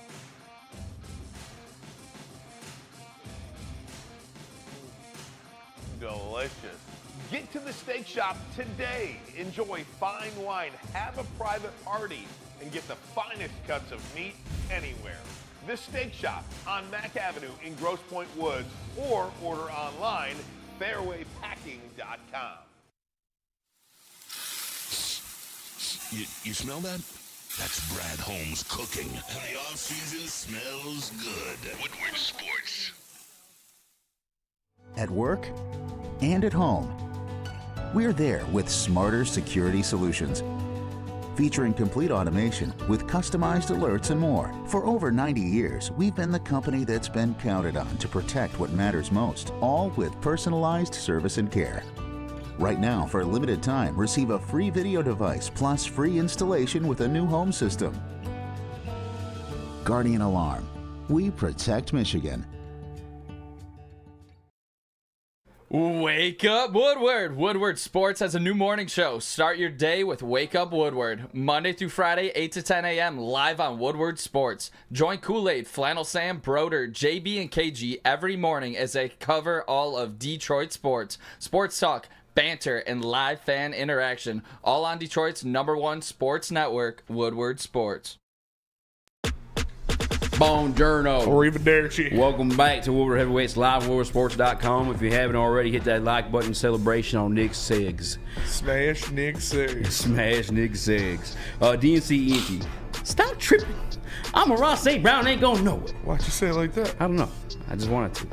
But I agree. I don't think he's going anywhere. I don't think he is either. Like I said, 1,000-foot view, 3,000-foot view, whatever DMX says. Look at the positions that these guys play. I guess at the wide receiver, it's the X versus Amon-Ra St. Brown's like a little bit more of a slot guy. Also, I don't think he's getting paid the 30. I think he's probably end up like somewhere like 27. Yep. Backloading. I have just one question though to stem off of that before we go on the rest of these visits too. Though the rest of these visits. Sorry for stuttering there. Yeah, exactly. Dion, of all people, which I know what the narrative is around him. People say he's like a fan. He is a fan. People say he's a slap because of Jared Goff stuff. He held firm, and he might have been right. Yeah. But the way I mentioned Goff is like a little bit of a system guy. He asked his Amon-Ra St. Brown that same thing. You think Amon-Ra is just as valuable to any other team as he is here in Detroit? Yes. In the Ben Johnson scheme. Yes. Amon-Ra St. Brown is schemeless. You put him somewhere, and he's gonna make magic. You can't scheme those hands. You can't scheme that route running ability. Mm-hmm. Like, he is gonna get open. He's gonna make catches, and he's gonna be that man. Nick? Yeah, I mean, the way he separates from cornerbacks or safeties, if they even try to guard him on the slot, he has so much separation where I think he fits in any offense you put him in, like, no doubt. St. Brown is a different level type receiver, and he's a different level type of dog. You know, he just has that mindset that he is going to beat you, he's going to get to his spot, and he's going to outbody you, and we saw it all year. We've seen it for 3 years now. He was the difference when we started incorporating him into the offense in Goff's first year, when this team started to turn it around after the 0-10-1 stretch. St. Brown was a big reason why that was happening. A first-team All-Pro will fit on any team. Yeah, it's just not even a thing. I mean, yeah. Chris, I know you got to go too, but like, I think you're going to say the same thing, right? You fit fucking anywhere. Or He's a product of Ben Johnson, Khalif Raymond, and Josh Reynolds. Yeah. I mean, when you're playing with that much excellence, it really just makes it easy. Jared Goff made him. That would not be nothing.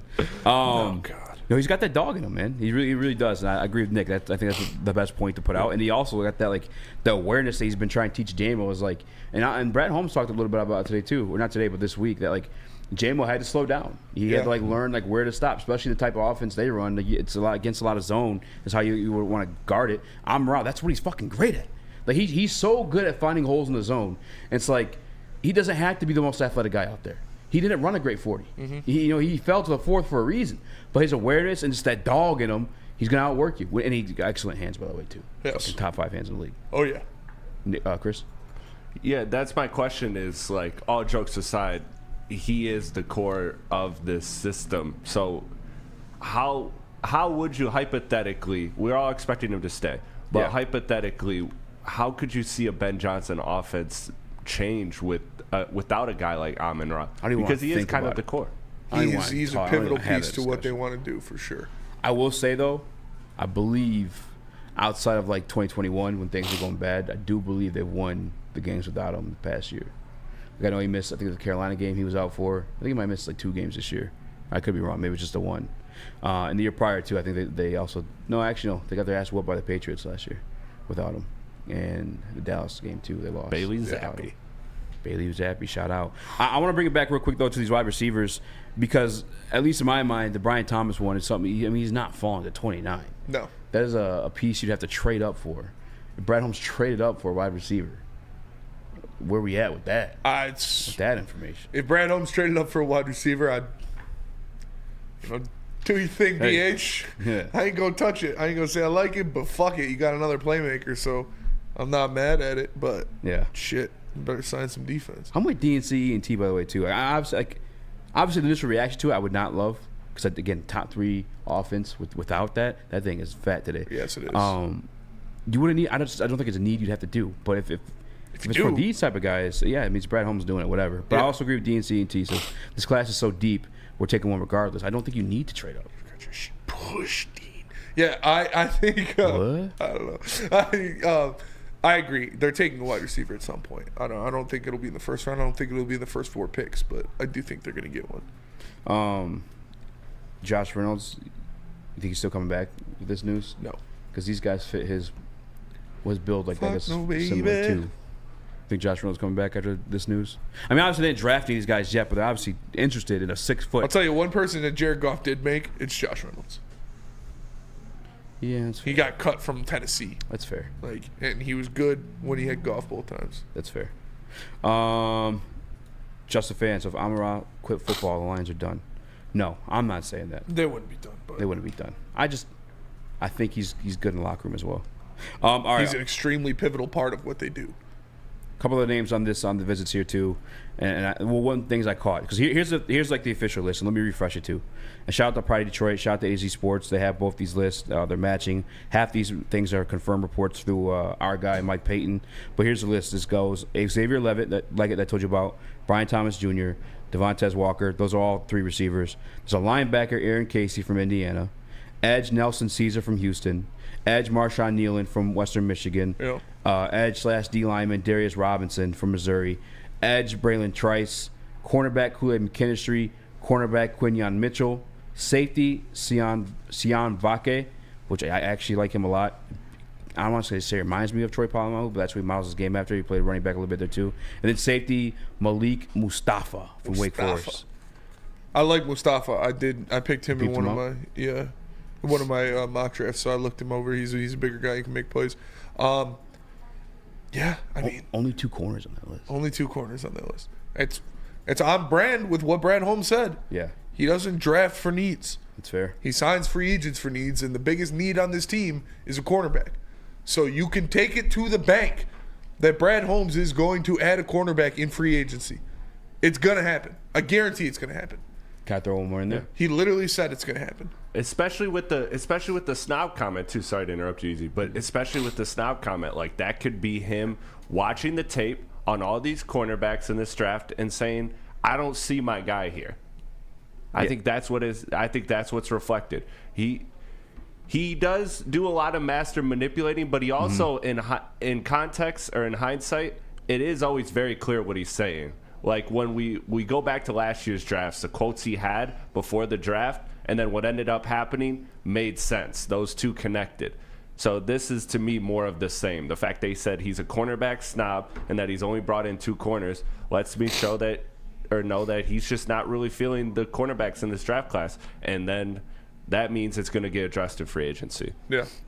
I a little bit side a little more what Spinney was saying is that he's just not going to address the need in free agency because he's come out and just said it. You know what I'm saying?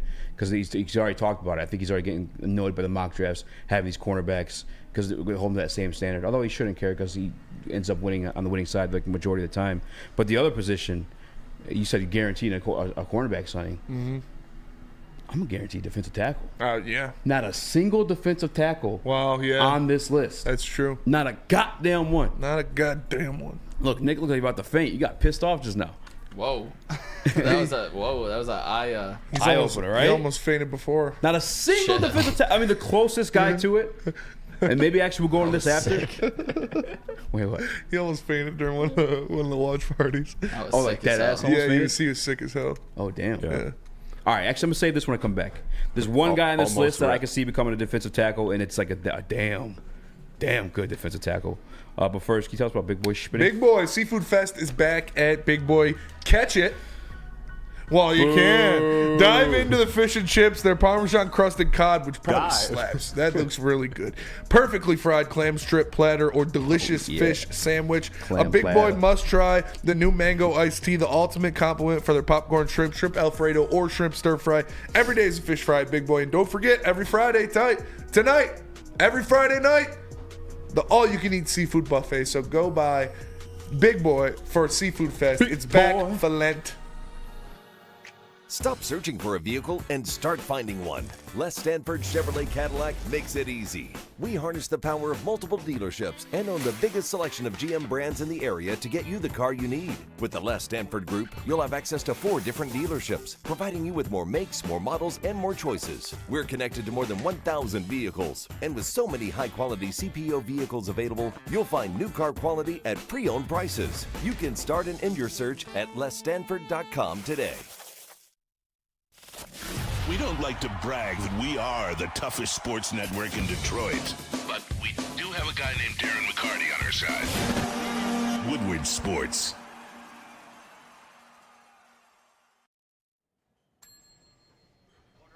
Big Boy Seafood Fest is sailing in with a fresh catch of favorites. Dive into fish and chips, our new palm-crusted cod, perfectly fried clam shrimp platter, or a delicious fish sandwich. Try our new mango iced tea, the ultimate complement to our popcorn shrimp, our all-new fried pickles, shrimp Alfredo, or shrimp stir fry. Experience all the sea has to offer every Friday night with our all-you-can-eat seafood buffet. Every day is a fish fry, only at Big Boy. Oh, shit. Get your pet the best. Premier Pet Supplies, hands down Michigan's best pet store. Same prices at all the convenience of the online and big box retailers, with one major difference: they're family and locally owned and operated for 30 plus years. Over 60 brands of food with nutrition experts to help you. Same day local curbside home delivery. Premier Pet Supply. Give your pet the best. What? www.premierpetsupplies.com. Welcome back to Woodward Heavyweights. What'd you say, Nick? Chris? He hit the blunt mid-read. Yeah. Oh, shit. Then he came back on our ad read that F-bomb there. Edible I had must to be yawn, hitting. man. Yeah, that Sorry. was kicking in. Sorry, you guys never fucking yawned before.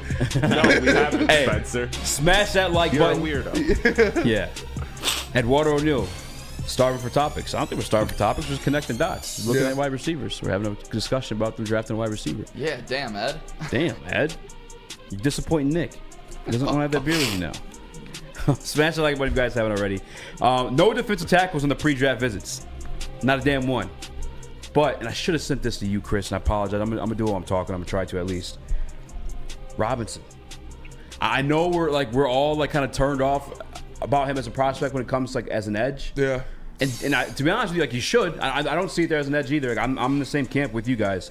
But one thing, I don't know if you saw it on my Twitter this morning. I put it out there. I saw, because I like comparing like the RAS scores. I like to see if the RAS actually mean something.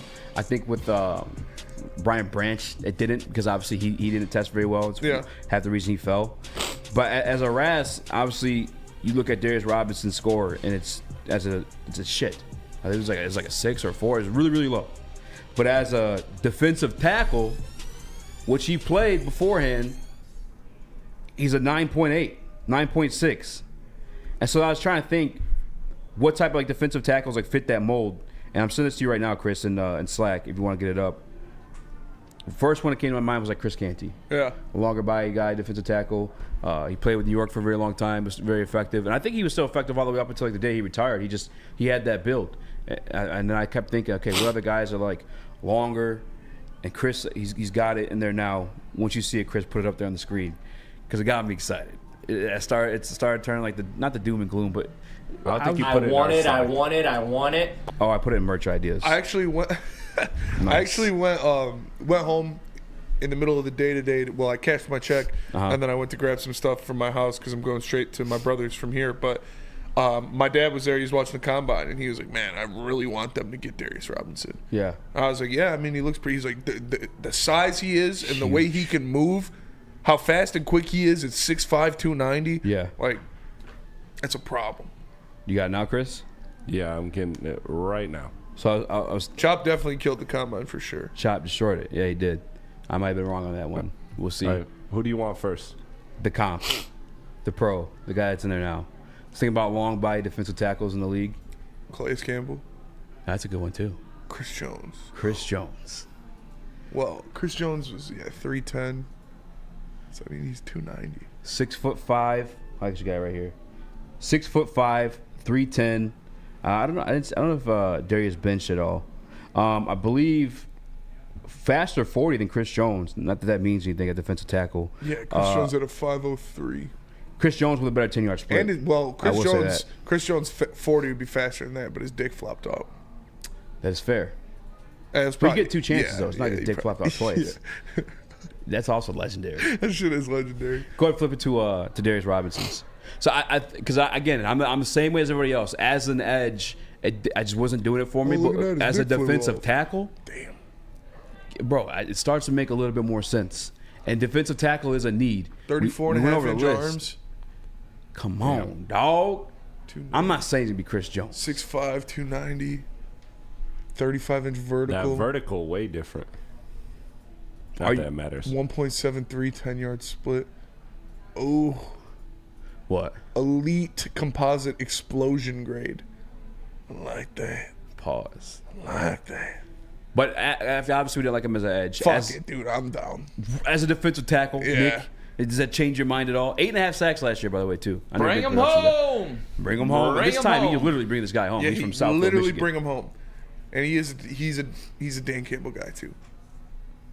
You open to it now? I'm open, yeah. I mean, I was always open to it. I didn't love it, but I was like, I could definitely see it happening, and I wouldn't be mad at it. Christopher? I'm down. Why not? Like, those numbers are good. That looks nice. Why'd I you like yell the at him colors. like that? Christopher? Christopher! Nicholas! Don't call me that. It was like a night and day switch for me because again, as an edge, we weren't feeling it. I don't think anybody was feeling it. Defensive tackle, and he was like, "Oh, all right." Yeah, have him just put back on the 20 pounds that he lost, bro. It's a lot easier to put on weight than it is to lose it. That's all I've been asking for. Someone to go in there and fucking just command the double team. You could be a fucking monster in there. But get his ass in a couple conies. You know, he's already from Detroit, so he already knows where to go. Yeah. My question is, though, like, why wouldn't he just have declared as a defensive tackle? I mean, I'm sure that his camp, his agent, like, they probably would have figured this out before the draft, right? That he'd have had more interest at this position. So I know it's happened before with other players, but I think with him it's a little bit different because like year one he was that defensive tackle, then year two he moved to that edge spot. So I think he tested as an edge. So that, like, because you already knew he could play defensive tackle. I guess he could revert back to that. But just show the versatility that if he did want to play edge, maybe. And obviously the numbers didn't fare out for him as an edge.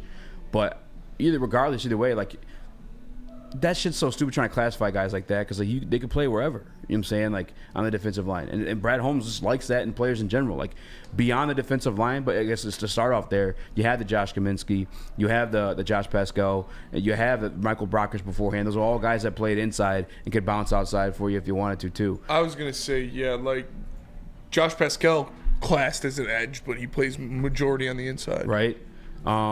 Even goes into the secondary, too.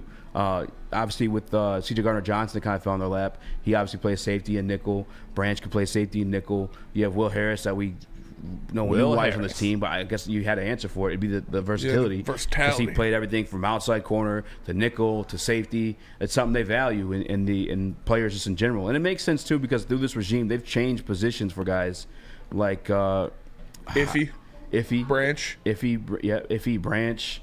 C.J. Gardner-Johnson. Even Penei Sewell was originally a left tackle, then moved to the right tackle spot. I'm sure I was trying to think of the DB they changed in Ngagwe or something, whatever. He was originally a DB. They made him a running back. Oh yeah, Ibukwe. Yeah. Matt Nelson was literally a defensive end. They made him to a right tackle. Yeah. Like they just Michael Rodriguez played fullback this year. Yeah, that's true. So that they like these versatile guys. It's just that this one, there might be a little bit, might be some high upside there, I guess. I'm trying to think. I don't know. I'm still down for it, and I don't want to put Chris Jones' expectations on him. Although Chris Jones was also what, second, third round pick? Yeah, second. Yeah, he's not like he went super high. Mississippi State. Yeah. I don't hate it. Darius Robinson, you're a Detroit Lion. You are a Detroit Lion. You are Detroit Lion. All right, let's go to break a little bit early. We'll come back. We'll do some listener mock drafts. Yeah, we can do that. All right. Let me tell you about Guardian Alarm. Guardian Alarm offers you customized solutions from real experts. Their professional technicians take the time to recommend security and automation solutions specific to your needs. They also have 24/7 professional monitoring. You can call them anytime, day or night. No Guardian Alarm team member will stay on the phone as long as needed. And of course, they have technology backed by people. Your safety and security is their technology. It's been proven to work, and people who have been proven to care. So call them at 1-800. Stay out. That's 1-800. Stay out. And let them know Woodward Sports sent you. A ton of fun, a ton of sports, and a ton of man-meat. Welcome to the Woodward Heavyweights, live daily 5 to 7 p.m. on Woodward Sports. How would you like to win not one, but 2 vehicles of your choice? One for you and one for your wife, your girlfriend, or your best bud. Get to Lady Jane's today for an award-winning haircut and automatically enter for your chance to win. Courtesy of Les Stanford Buick GMC of Ferndale. Lady Jane's, open 7 days a week, walk in anytime. It's wicked awesome.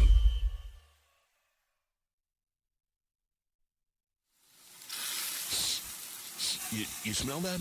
That's Brad Holmes cooking. And the off-season smells good. Woodward Sports. Visit Dispo today for exclusive new deals and experience a team that curates an unbelievable atmosphere. Mixed with the fresh inventory from Michigan's largest variety of products. Save the date. 420 at Dispo Dispensary. Dispo's putting on an epic event at all locations. Stay tuned for more details, and I promise you guys that's going to be lit. That's Dispo Dispensary, disposhops.com, your local cannabis plug. Check it out. Check it out. All right. Speaking of checking things out, you guys send in a couple mock drafts. You picked a few of them at random, made sure they're following. If you're sending them in and you're not following, you're a dirt dick bastard. Hit the fucking follow button. It's free, damn it. Smash that like. Smash the like button too, please. Appreciate it. Smash that like. Smash that like button. You know. Chris. Yeah. Who we got first? All right, first up we got Gibbs season. Gibbs season. Shout out. He's a big. He follows us on X. Boy's cooking. Bama heavy. That boy cook. I like that. The 4-round draft. Yeah, D+ is crazy. D- is crazy for Cooper, baby. Yeah, that is crazy. In the 4th round too. Because I know we got him. We got him like, no, actually, that's another It's a third round, yeah, but that's the second one. Yeah, you're right. The back half of it too, because like we're picking at 29, so that's basically 4th rounder damn there. Kool-Aid McKinstry, I'm falling more in love with. Like I don't know, a lot of people think he's gonna fall down because of that Jones fracture. I don't think that's the case because he can get that healed up and be good by camp. It's not a Liz Frank or anything like crazy like that. And the fact that he played all season with that and still only maintained 46 targets and whatever else he did, that's amazing. Like, he actually might be a little bit more athletic than we're giving him credit for. I'm actually falling in love with Kool-Aid McKinstry. I'm not as familiar with Jermaine Burton. I ain't gonna lie to you. Smitty, Nick, are you familiar with his game? 6 foot out of Bama. He also played for Georgia for 2 years. 2 years at Georgia, 2 years at Bama. Yeah, that's crazy. 6 foot 194. Basically 800 yards receiving and 8 tutties. To be honest with you, 2 different systems, to jump from those 2 schools, I mean, you got to be. That's probably the pick I like the least out of this, but it's a good draft. Devondre give it Sweat. an A- though. You're giving it an A-? No, PFF did. The pick? Yeah. Yeah. Coop Bebe, we love Coop Bebe. So I'm gonna go A with this one. Yeah, I'll go. Or maybe I'll go A-. Yeah, A-, just because same thing with receiver. But they give that one an A-. I'm gonna go for another one. Yeah. Oh, go. No, go ahead. I'm playing, Chris. Give me an A. ahead. Let's go. Great draft Gibbs there. season. Yep. All right. Great draft, Gibbs. That was totally worth it. Thank you, Nick. All right, next one. Next one. What the fuck? Yeah. Okay, this is my bad for picking this one. Probably First of all, Gator Mike, take a better screenshot. Yeah. Yeah, you can screenshot You your can phone. Gator screenshot Mike. on your phone, yeah. Oh, this must have been on the computer. Who is this? You Gator screenshot Mike. on computers too. Gator Mike. Yeah. Well, I love the first 2 picks. I can't even Command I love the Shift first 4, 3 my boy. picks. Oh, bro, this thing ain't happening. Nate Wiggins, Braylon Trice, This is a sexy ass draft. Brendan I ain't gonna lie to Fisk, you. Ricky This A+. Pearsall, I ain't Zach gonna lie to you. Zinter, Will Richard at the end. Drake, dude, If this is the draft that happens, this is A+, brother. I can't even. that's an You got your cornerback. You got it. There's no way this happens. What? Come on. You got What- an edge, a D tackle, cornerback, I mean, maybe 2 it offensive does. linemen, a kicker, and a wide receiver. Ricky That's Pearsall is a dog, by the way. yeah, and Will Richard is the best kicker in the draft. Zach Center, great in the inside. Yep. You got another insider too. A guy actually literally played the center position, and then you got the kicker that Spinney loves too. I'm going A+. Yeah, I'll give that an A. Gator Mike with the slam dunk. That's a great draft. That is a great draft. Oh, he traded up though. Oh, that makes more sense. I didn't peep that. 19. Trice at 52. Okay. Yeah, okay. Everything got shuffled Still for a the first pretty 2 good picks. draft. Yeah, if you did that. But I'm just curious what the trade-off was. Yeah, it looks like he got rid of your second or one of your thirds. He got rid of that first third, so maybe the first. Yeah. 29 and the third. Which honestly, if he's there at 19, that's a good that trade. Makes sense. That's Yeah, a good trade too. Yeah. Yeah, that's A+. Good shit. Nick? Yeah, cooking up with the chat right now, but it looked good to me. I'm down for the trade up, so I think it actually is realistic. Curd, whatever. I think Brad Holmes will trade up in this draft. Boogie Rye says, curd, cheese curd, curded milk. I don't care. He's the best kicker in the draft.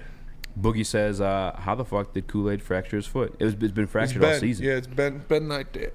So he played really well with a fractured foot all damn season.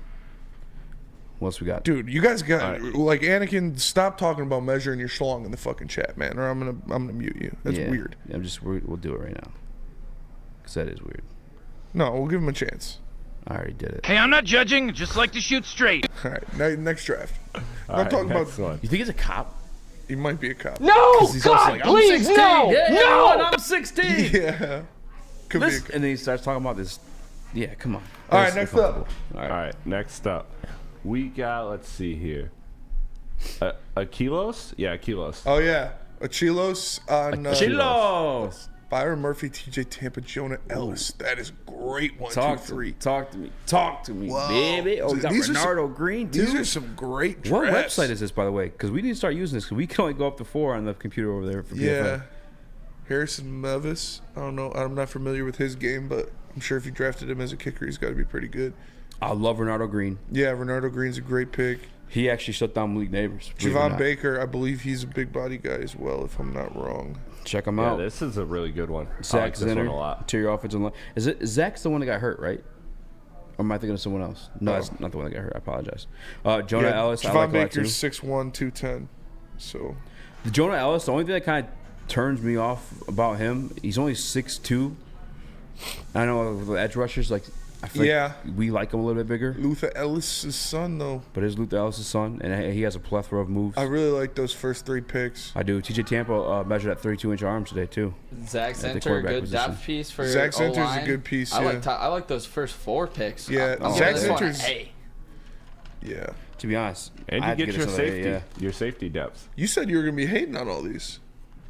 Well, I said I don't want to do them because I have to see a bad one. I don't want to have to give them an F because they're supporting the show. I mean, if you these are make a good. bad draft, we're going to tell you it's a bad draft. This is a good draft, too. Yeah, Yeah, I'll it's a give really this good draft. I'll give this an A as well. Why do they have Renardo Green as a safety? I thought he played corner. PFF does hate Bebe. I don't know why. Just a fan. You're right. They do. Your Twitter can't accept messages, Nick, says Elgato. Technical difficulties over here, I guess. L. Nick's in the chat. All right, who's next, Chris? All right. Everybody L. Nick Next in the up. chat. What a loser. We got DCP. DCP, shout out. Graham Barton, Brandon Fisk, Marshawn Nealand, Cam Hart.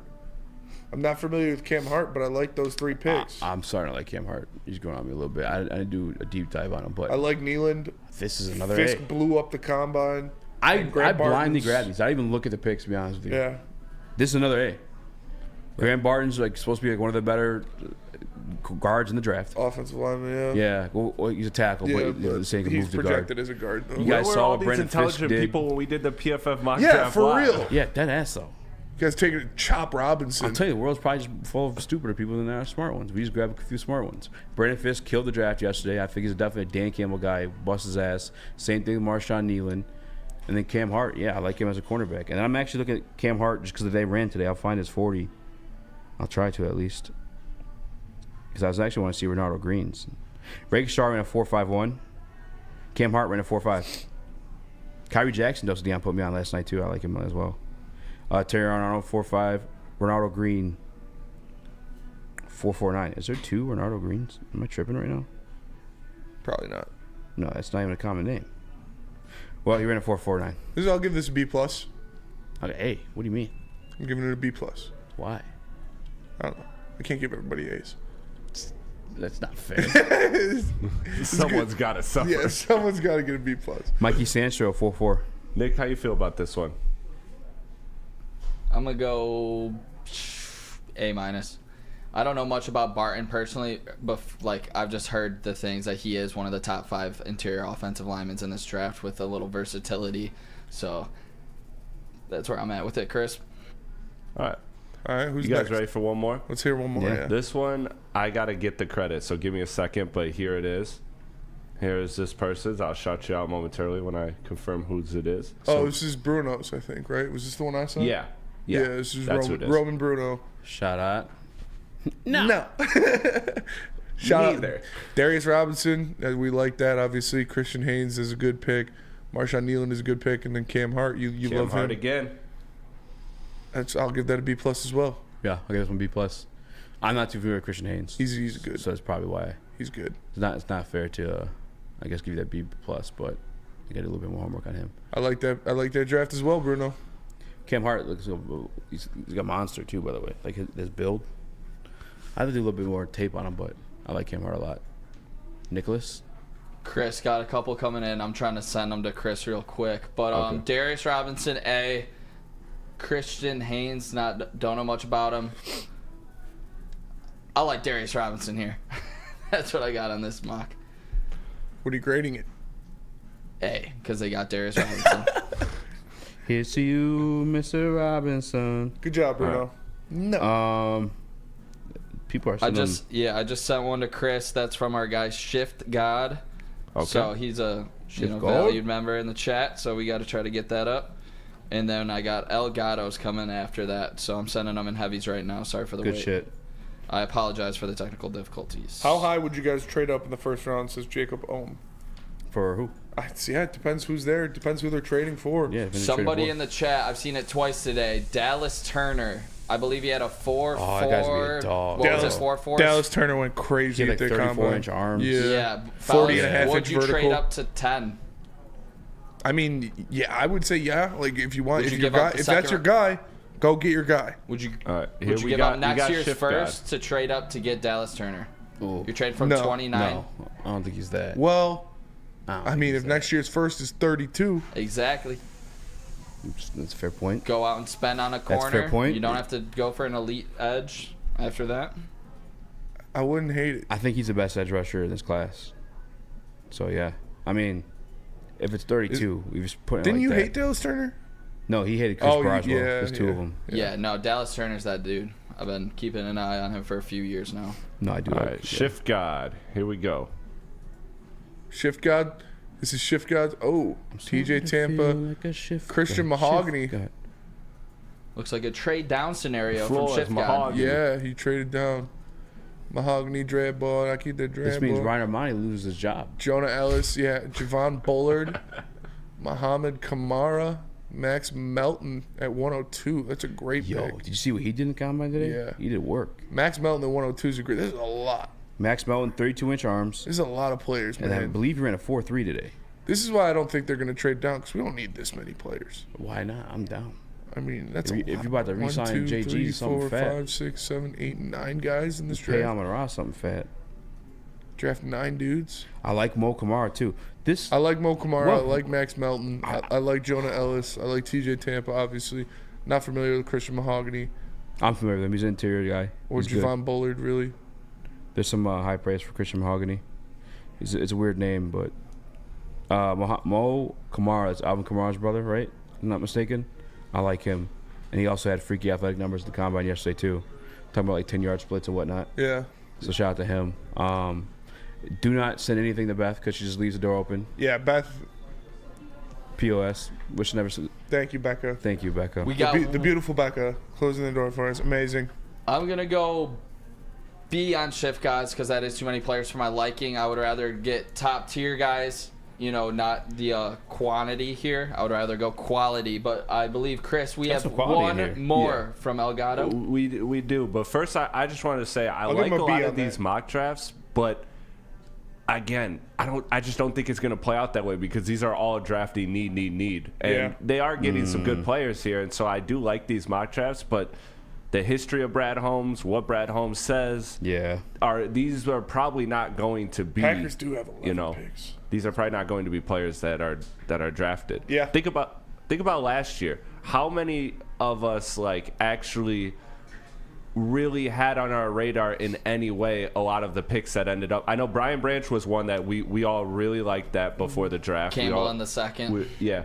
I said Gibbs in the second. I didn't think he was going to be a first-round pick. Yeah, I thought Gibbs would be second round too. But hey, I thought Jack Campbell was going to be second round. Both guys we took in the first round last year, I thought were going to be second-round picks. Yeah. Just based on a value thing. Big hairy penis. I think we got Elgatos to close this one out. Yep. Cock. Fuck. Shit. Here we go. Sorry. All right, this is Elgatos. Keon Coleman, first overall. Then Dominic 29. Pooney. AIDS. Brandon Jarrett. And DJ fucking James. Herpes. God damn it. This is Sorry, the ladies open the door. We got to get them to close it because what the fuck? Yeah. Whose is this? Keon Coleman, first round? I believe intentionally opening the door and then walking away is a real stupid fucking move. How old's Keon Coleman? Like 6'3"? How old is the person who keeps I'm opening sorry, the door? how tall? 12. Keon Coleman, he's like 6'3", Yeah. That's that build he was looking for. One thing I will mention too about the guys I visited today, all fast. Yeah. Like not just tall, but fast as shit too. I'm fast as fuck, bro. This seems like a Brad Holmes draft. Am I wrong? Yeah, that's what I was gonna say. Yeah. I'm not familiar with the interior defensive lineman on that one. Yeah. I'm not. Brandon Darius. I'll pull some up right now. Brandon Darius. Dorius. Is it D-O-R? Yeah. How you spell it? D-O. It's Darius, but with an O. Hey, Keon can go up and get it. I know. What? He can go up God, and get it. Fuck it. Why do you guys gotta make it like that? Yo. Man, I can't say anything in here. That's not saying anything. You said he can go up and get it. You said he can come up and get it. No, I said go up. No, you did. Yeah, I said run the tape. Run the tape. No, you did say come up. I ain't gonna lie. All right, Keon Coleman, Spencer. It looked like your guys Spartans missed him this season. Oh, he was for big sure. for FSU. I mean, would you be okay if we did take a guy like that at 29? Fuck yeah, Keon Coleman's a dog. I would love to see him on this team, but Brandon Dorless. Dorless. Find it. All right, so hold on. Do you think he goes higher than 29? possibly. I think he's in the mid-20s. 6'3", 283 pounds, 33-inch arms, length, quickness, body control. The only concerns a little bit of a tweener, power at point of attack, and finish. I mean, if he's a tweener, that's something that I think Brad Holmes likes. I don't know if it'd be like a concern on there. There's film analysis on him, but it's really, really long. You want me to read it? I'll read the first one. Brent Dorless is a player who has flown under the radar for the Ducks defense, but he has been one of the most consistent and productive players for the unit over the last few seasons. A versatile player, Dorless has played up and down the line of scrimmage for the Ducks, playing multiple positions ranging from a 3-tech, 5-tech, 4-eye, and stand-up edge. Dorless is an excellent athlete with good overall movement skills. He has good length and strong upper body, although his lower body could use some additional mass. He ain't got a fat ass. Dorless is a penetrating defensive lineman who is best when rushing the passer. He flashes very good initial quickness off the ball and can win edges with his first step. I'll give it a B+. Yeah, I'm cool giving that one a B+. I got to check this kid out. A lot of good drafts sent from the boys. That hasn't been like the history of doing this segment. Usually we've seen some boo-boo drafts. You guys are idiots. He said that was Chris. Let me tell you guys about Les Stanford. What happens when you run a great business for over 50 years? You expand and offer more products to more people. That is exactly what Les Stanford did by adding Les Stanford Buick GMC. The same great service that customers have come to know and trust on Woodward Avenue, just south of 9 Mile. Check out Les Stanford in Dearborn today and find the brand you want at lesstanford.com. We don't like to brag that we are the toughest sports network in Detroit, but we do have a guy named Darren McCarty on our side. Woodward Sports.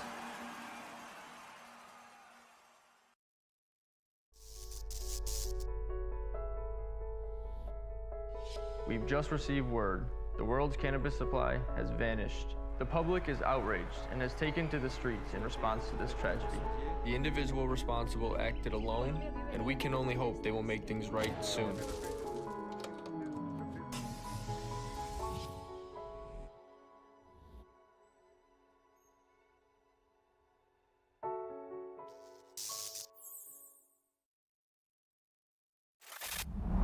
Love Woodward Sports? Love wearing clothes? Then you should be wearing Woodward Sports clothes. Check out our full line of merch at woodwardsports.com. Just click on shop. We have all your favorite designs, like Dan Campbell kneecaps, Woodward golf, and of course, our own logoed out merchandise. Men, women, infants, kids all love Woodward Sports. Impress your friends. Impress your boss. Impress your dog. Buy Woodward Sports merch today.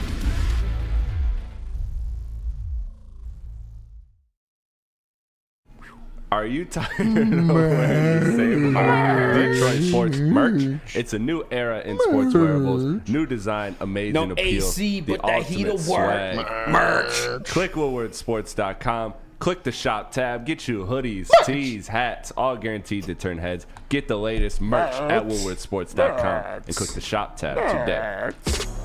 We gotta get you some copyright-free, corny like hype music. Because I want this to be like a thing we do twice a week. And now, time for Around the League with Nicholas Cola. Let's go. Come up and get it. All right, fellas, we got the man, the myth. You either love him or you hate him. It's Mel Kiper's mock draft 2.0. We're going around the league here. Okay. And we are going to specifically Team stand. We're going to specifically hit on a lot of Guys. the NFC North teams and their picks in this one. Okay. Chris, I think you got it on Slack. Yep. You ready? All right, we're going to hit this one off. First, the Chicago Bears. No surprise here. They go Caleb Williams. Would you guys, in this scenario, I'm going to start with you, Spenmo. Yes. In this scenario, no questions asked. No questions asked. You take Caleb Williams. You don't trade down and go for picks. I do not trade down. I take Caleb Williams. No questions asked. Easy. What's the scenario one more time? Caleb Williams goes 1 if you're the Bears. Are you trading back and stockpiling for the future, or are you going Caleb Williams at 1 and possibly the next great quarterback? There is no denying the skill set that Caleb Williams has. I think you'd be foolish to deny it. My question is, with the nails, with the crying in his mom's arms, you got to command a huddle and be a leader to that team. I don't know if he's got maybe he does. That's the only question I have about him. You know what I'm saying?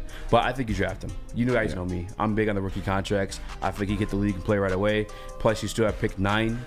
They could literally snatch Brian Thomas and have Caleb Williams and have freaking who they got, DJ Moore, and do work. I draft him. Chris, yeah, how you give feeling? me the nail painter all day. Is that your kind of Pro vibe? all day. Yeah. What are you doing? Gotta Nick? be. I'm taking a chance at Caleb Williams. You cannot pass up on him if he is the next. I don't want to say Pat Mahomes, but if he's at that level that some guys compare him to, I mean, you have to take a chance on him. Yeah, if you trade back quickly, if you trade back and he ends up being what he's projected to be, that is just that gets you fired as a GM immediately. You're fired. You're toast. No doubt. Number 2, the Washington Commanders go with Jaden Daniels out of LSU. Second overall. If you guys are the Commanders, do you like taking Jaden Daniels here? I mean, that's aggressive, but I'm not mad at it. They definitely need a quarterback. Jaden Daniels is, I think, one of the most skilled quarterbacks in this draft. So yeah, I'd go for it. The kid's, he was a Heisman last year for a reason. He's amazing running and throwing the ball. Yeah, I'm not mad at it at all. Jaden Daniels is a great player. Easy. I'm just surprised that Mel hadn't gone 2. That's pretty wild. So there's like talk of like this happening. Yeah. There's talk of him like possibly climbing to 1. Yeah. And I think he's got everything you'd like to see there. He had hell of a weapons too, but no, Jaden Daniels, I think he was electric last year, man. Electric. Exactly. He's earned it. Even if I don't feel he's that as a prospect, he's 100% earned the right to go that high. So I have no issues with it. I think the Raiders can try to get him. That's like the rumors. Chris, who, the Raiders? Yeah, because I guess Antonio Pierce like recruited him to LSU and shit like that. Chris, what do you think about Daniels going number 2 in this mock? It's becoming less and less surprising. Like, coming into the year, I think, everybody was thinking Drake May and Caleb 1 and 2. And I don't know where I'm at fully with those 2 quarterbacks. I know I got Caleb 1, but I don't know where I'm at with it. I'm not too sure of it. So I would be very scared making that pick, honestly. Yeah. 2 would be the toughest pick in the draft for me. I agree. Couple of guys in the chat, damn well New England is taking May, and that's where we go at number 3. Sure. So Drake May falls to New England. How do you feel about them taking, or that Daniels goes over May in this mock draft? I'm 100% cool with Daniels going over May. I think he's a better prospect. I think he's a better athlete. I think he's a better quarterback. I'm not really sold on Drake May, honestly. I know he lost a lot of his talent, kind of like Sam Howell did, where you lose a bunch of your NFL talent and the next year is not going to look as good as it did the previous year. But, I mean, yeah, the Patriots need a quarterback too. I would not be surprised if they do that. See, and I don't like that excuse for these guys. I feel like that's more of a knock on you in the Drake May scenario. Like, you lose guys and you look worse. Yeah. I think that's a knock. Like, not, you know what I'm saying? Like, a good guy, especially at the collegiate level, that's if you're going to be great at the pro level, if you lose guys, you would still look just as good, or like maybe your numbers are down, but you yourself, the tape still looks exactly. You know what I'm saying? I feel like that's a good fit. I don't know if it's going to happen, but I think that fit makes sense for sure. Yeah, and I'm definitely taking Daniels over May. Also, don't get why a lot of these mock drafts, I feel like a lot of people think the Patriots aren't going to take a quarterback. Why wouldn't they? They have to. Yeah, I don't understand why new, you would. New coach, new GM, you get your quarterback. Yeah. Your 3rd overall. Chris, anything? Plus that team is pretty good. Their defense is really good. Except quarterback. Yeah, and the defense is good. The money, they just, sorry to interrupt, Chris, but they have $106 million in cap space. Yeah, I did not know that was a thing. Yeah. Well, they just released a couple people and got it up to that. Maybe they trade for Amon St. Brown playing. All right, so I did want your takes on those top 3 quarterbacks. We're going to move to pick number 9 here because it's the Chicago Bears. They're in division. Bears. They got Caleb Williams. They're going to get a and they offensive tackle. Malik Neighbors, wide receiver, LSU, to pair with Caleb Williams. Spenmo, you just said it. Are they going to go tackle? I would go tackle. You would go tackle here. I would go tackle here if I was the Bears. I would sign a free agent wide receiver, and I would go offensive tackle personally, because I think getting an offensive tackle, you could get arguably the best, if not the second best offensive tackle in the draft at 9. So I would go tackle there if I was the Bears. But, I mean, wide receiver, tackle, those are the 2 needs for sure. Easy. Fuck that. Grab Malik Neighbors. You kidding me? If you get Caleb Williams, Malik Neighbors, and DJ Moore, you got all that damn cap space, sign a tackle. Sign Mike Evans. Yeah, I mean, scary. Fuck that. Give me the kid. Give me the rookie. Chris, where you at with it? Oh, that's good. Relax, Anakin. What? Malik Neighbors actually might go earlier than that. Well, that's what had in this mock. But yeah, I'm right there with you. Easy, my bad. You kind of sound like Mel when you said that. Chris? Yeah, for real. Chris, what are you thinking about this? I also agree with you, Easy. That would be scary season on that offense. Terrifying. No, terrifying. I'm grabbing an offensive tackle. I need my offensive line to block the opponent, not each other. Like, that's what the Bears did last season. So that's true. They need to just get offensive line. That's the main thing. And you never want your young quarterback to get hit more than he should. I gotta be honest. That's a good point by Supremacy. He says the Bears take who the Giants don't. Alter Neighbors. Yeah, I can so see that. One of them's going to get a wide receiver. One of them's going to get offensive lineman. If Daniels doesn't go early, I can see him going to the Giants. Who, Neighbors? No, Jaden Daniels. Yeah. I can see that too.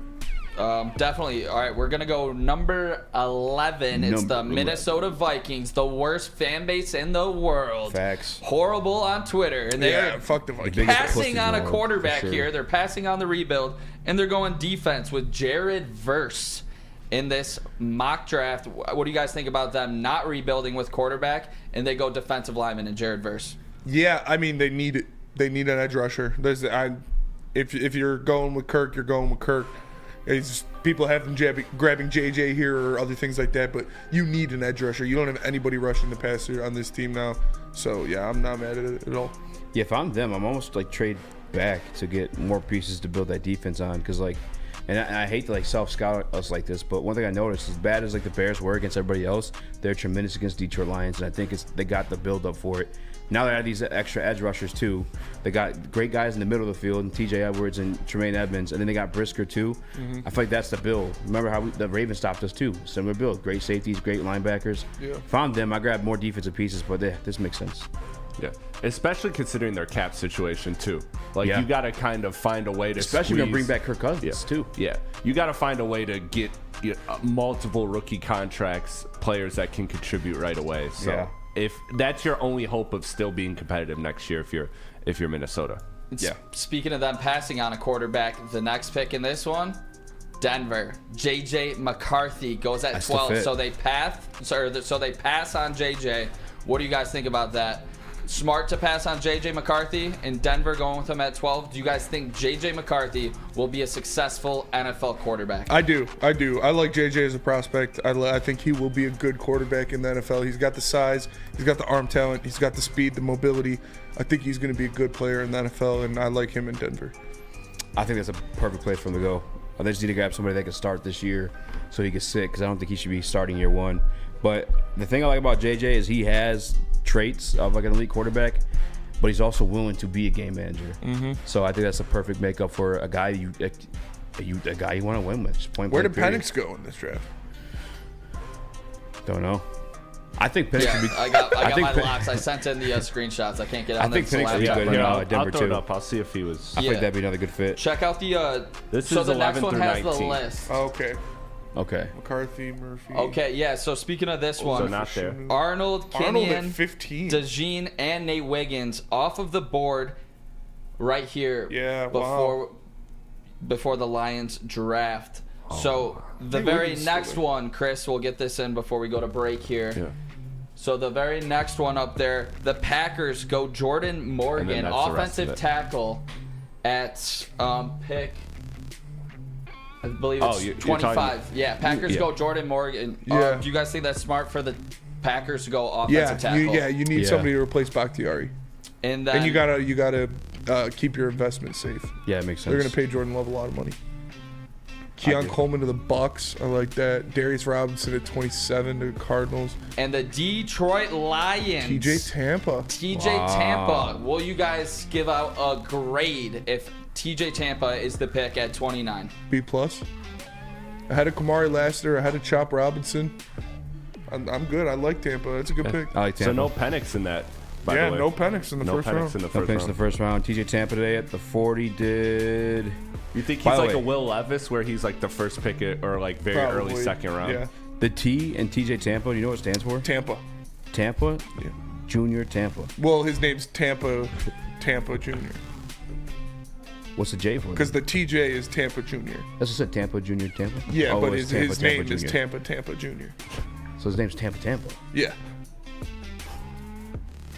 Hey, there's been a lot of weird names in the NFL. Bring in T squared. Good job. Can't Nick. find his 40. I'll look at it during the break. Let me tell you guys about Planet Good shit, Fitness. Nick. Planet Shout Fitness is the home of the judgment-free zone where anyone can feel comfortable and work on their fitness goals. At Planet Fitness, you'll experience a squeaky clean gym that gives a full body workout in just 30 minutes, and all memberships include fitness training. You get all of it for just $10 a month, no commitment. No matter where you are, there's Planet Fitness close by, more than 50 in Metro Detroit, and thousands more throughout the world. Planet Fitness, where your fitness is essential. Every year, after a cold and dreary winter, Metro Detroiters come together for two things: Tigers baseball and the best damned party in the world. A new season of Tigers baseball is here, and we're bringing in the new season as only Woodward Sports knows how. Broadcasting live from the biggest party. It's the Grand Slam Festival at the Detroit Opera House. Come party with 4,000 Detroit sports fans, starting with Wake Up Woodward and rolling into Big D Energy. This is a party you don't want to miss, with Detroit's best DJs, food trucks, and of course, shots. Get your tickets now at GrandSlamFest.com. 21 plus. See you April 5th at the Grand Slam Fest.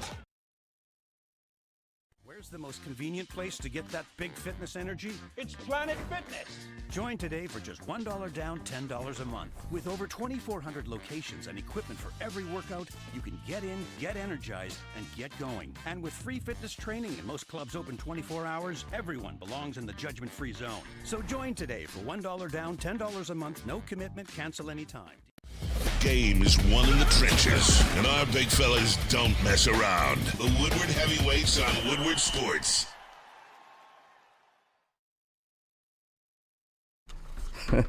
Good news, bad news. The bad news is insurance rates are going up across the board in Michigan. The good news, Swiss Insurance is here to help.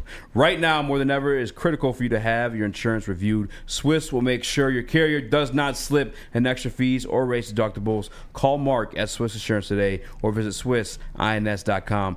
Tell them the Heavyweights sent you. All right, Spinny. It's also mailbag, so get your mailbag questions in. Left or right? It was. I think it honestly. It looked like it hit something. Like, is it overflowing? I don't know. I can't see it. Easy. Is it overflowing? Yeah, it is. Okay, then it went in. It got knocked out. Love her lies. Cash. That damn Russian cleaning lady. Did you get the JMO thing? We're using it. Let's do it. I mean, we've been doing it all week. This poor guy. All right, here we go. Shit. This is Dan Campbell on JMO. You guys ready? Jameson Williams. Dan Campbell on Jameson Williams. Yeah, he progressed, and when he was able to come back off, when we got him, week 4 of the season after he had the suspension, and all we asked of him was growth. Just get better, just get a little bit better, and just become one of the guys, somebody that we can rely on in this offense.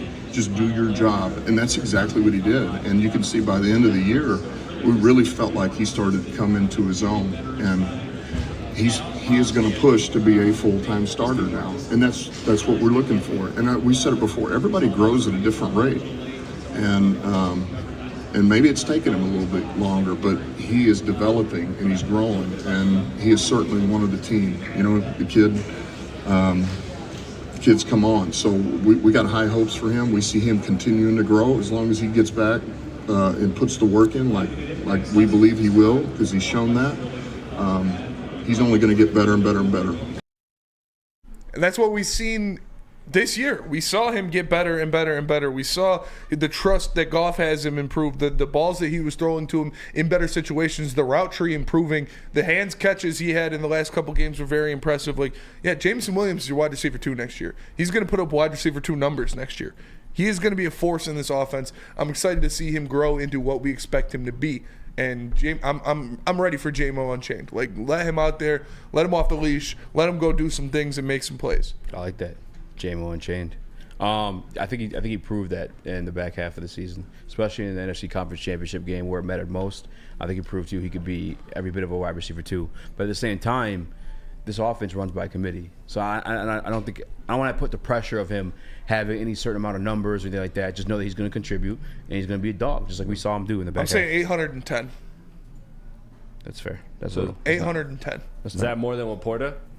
Yes. Yeah. No. Yes. More yards? Not yards, but more touchdowns. I think Laporta 810 touchdowns? Yeah. Oh.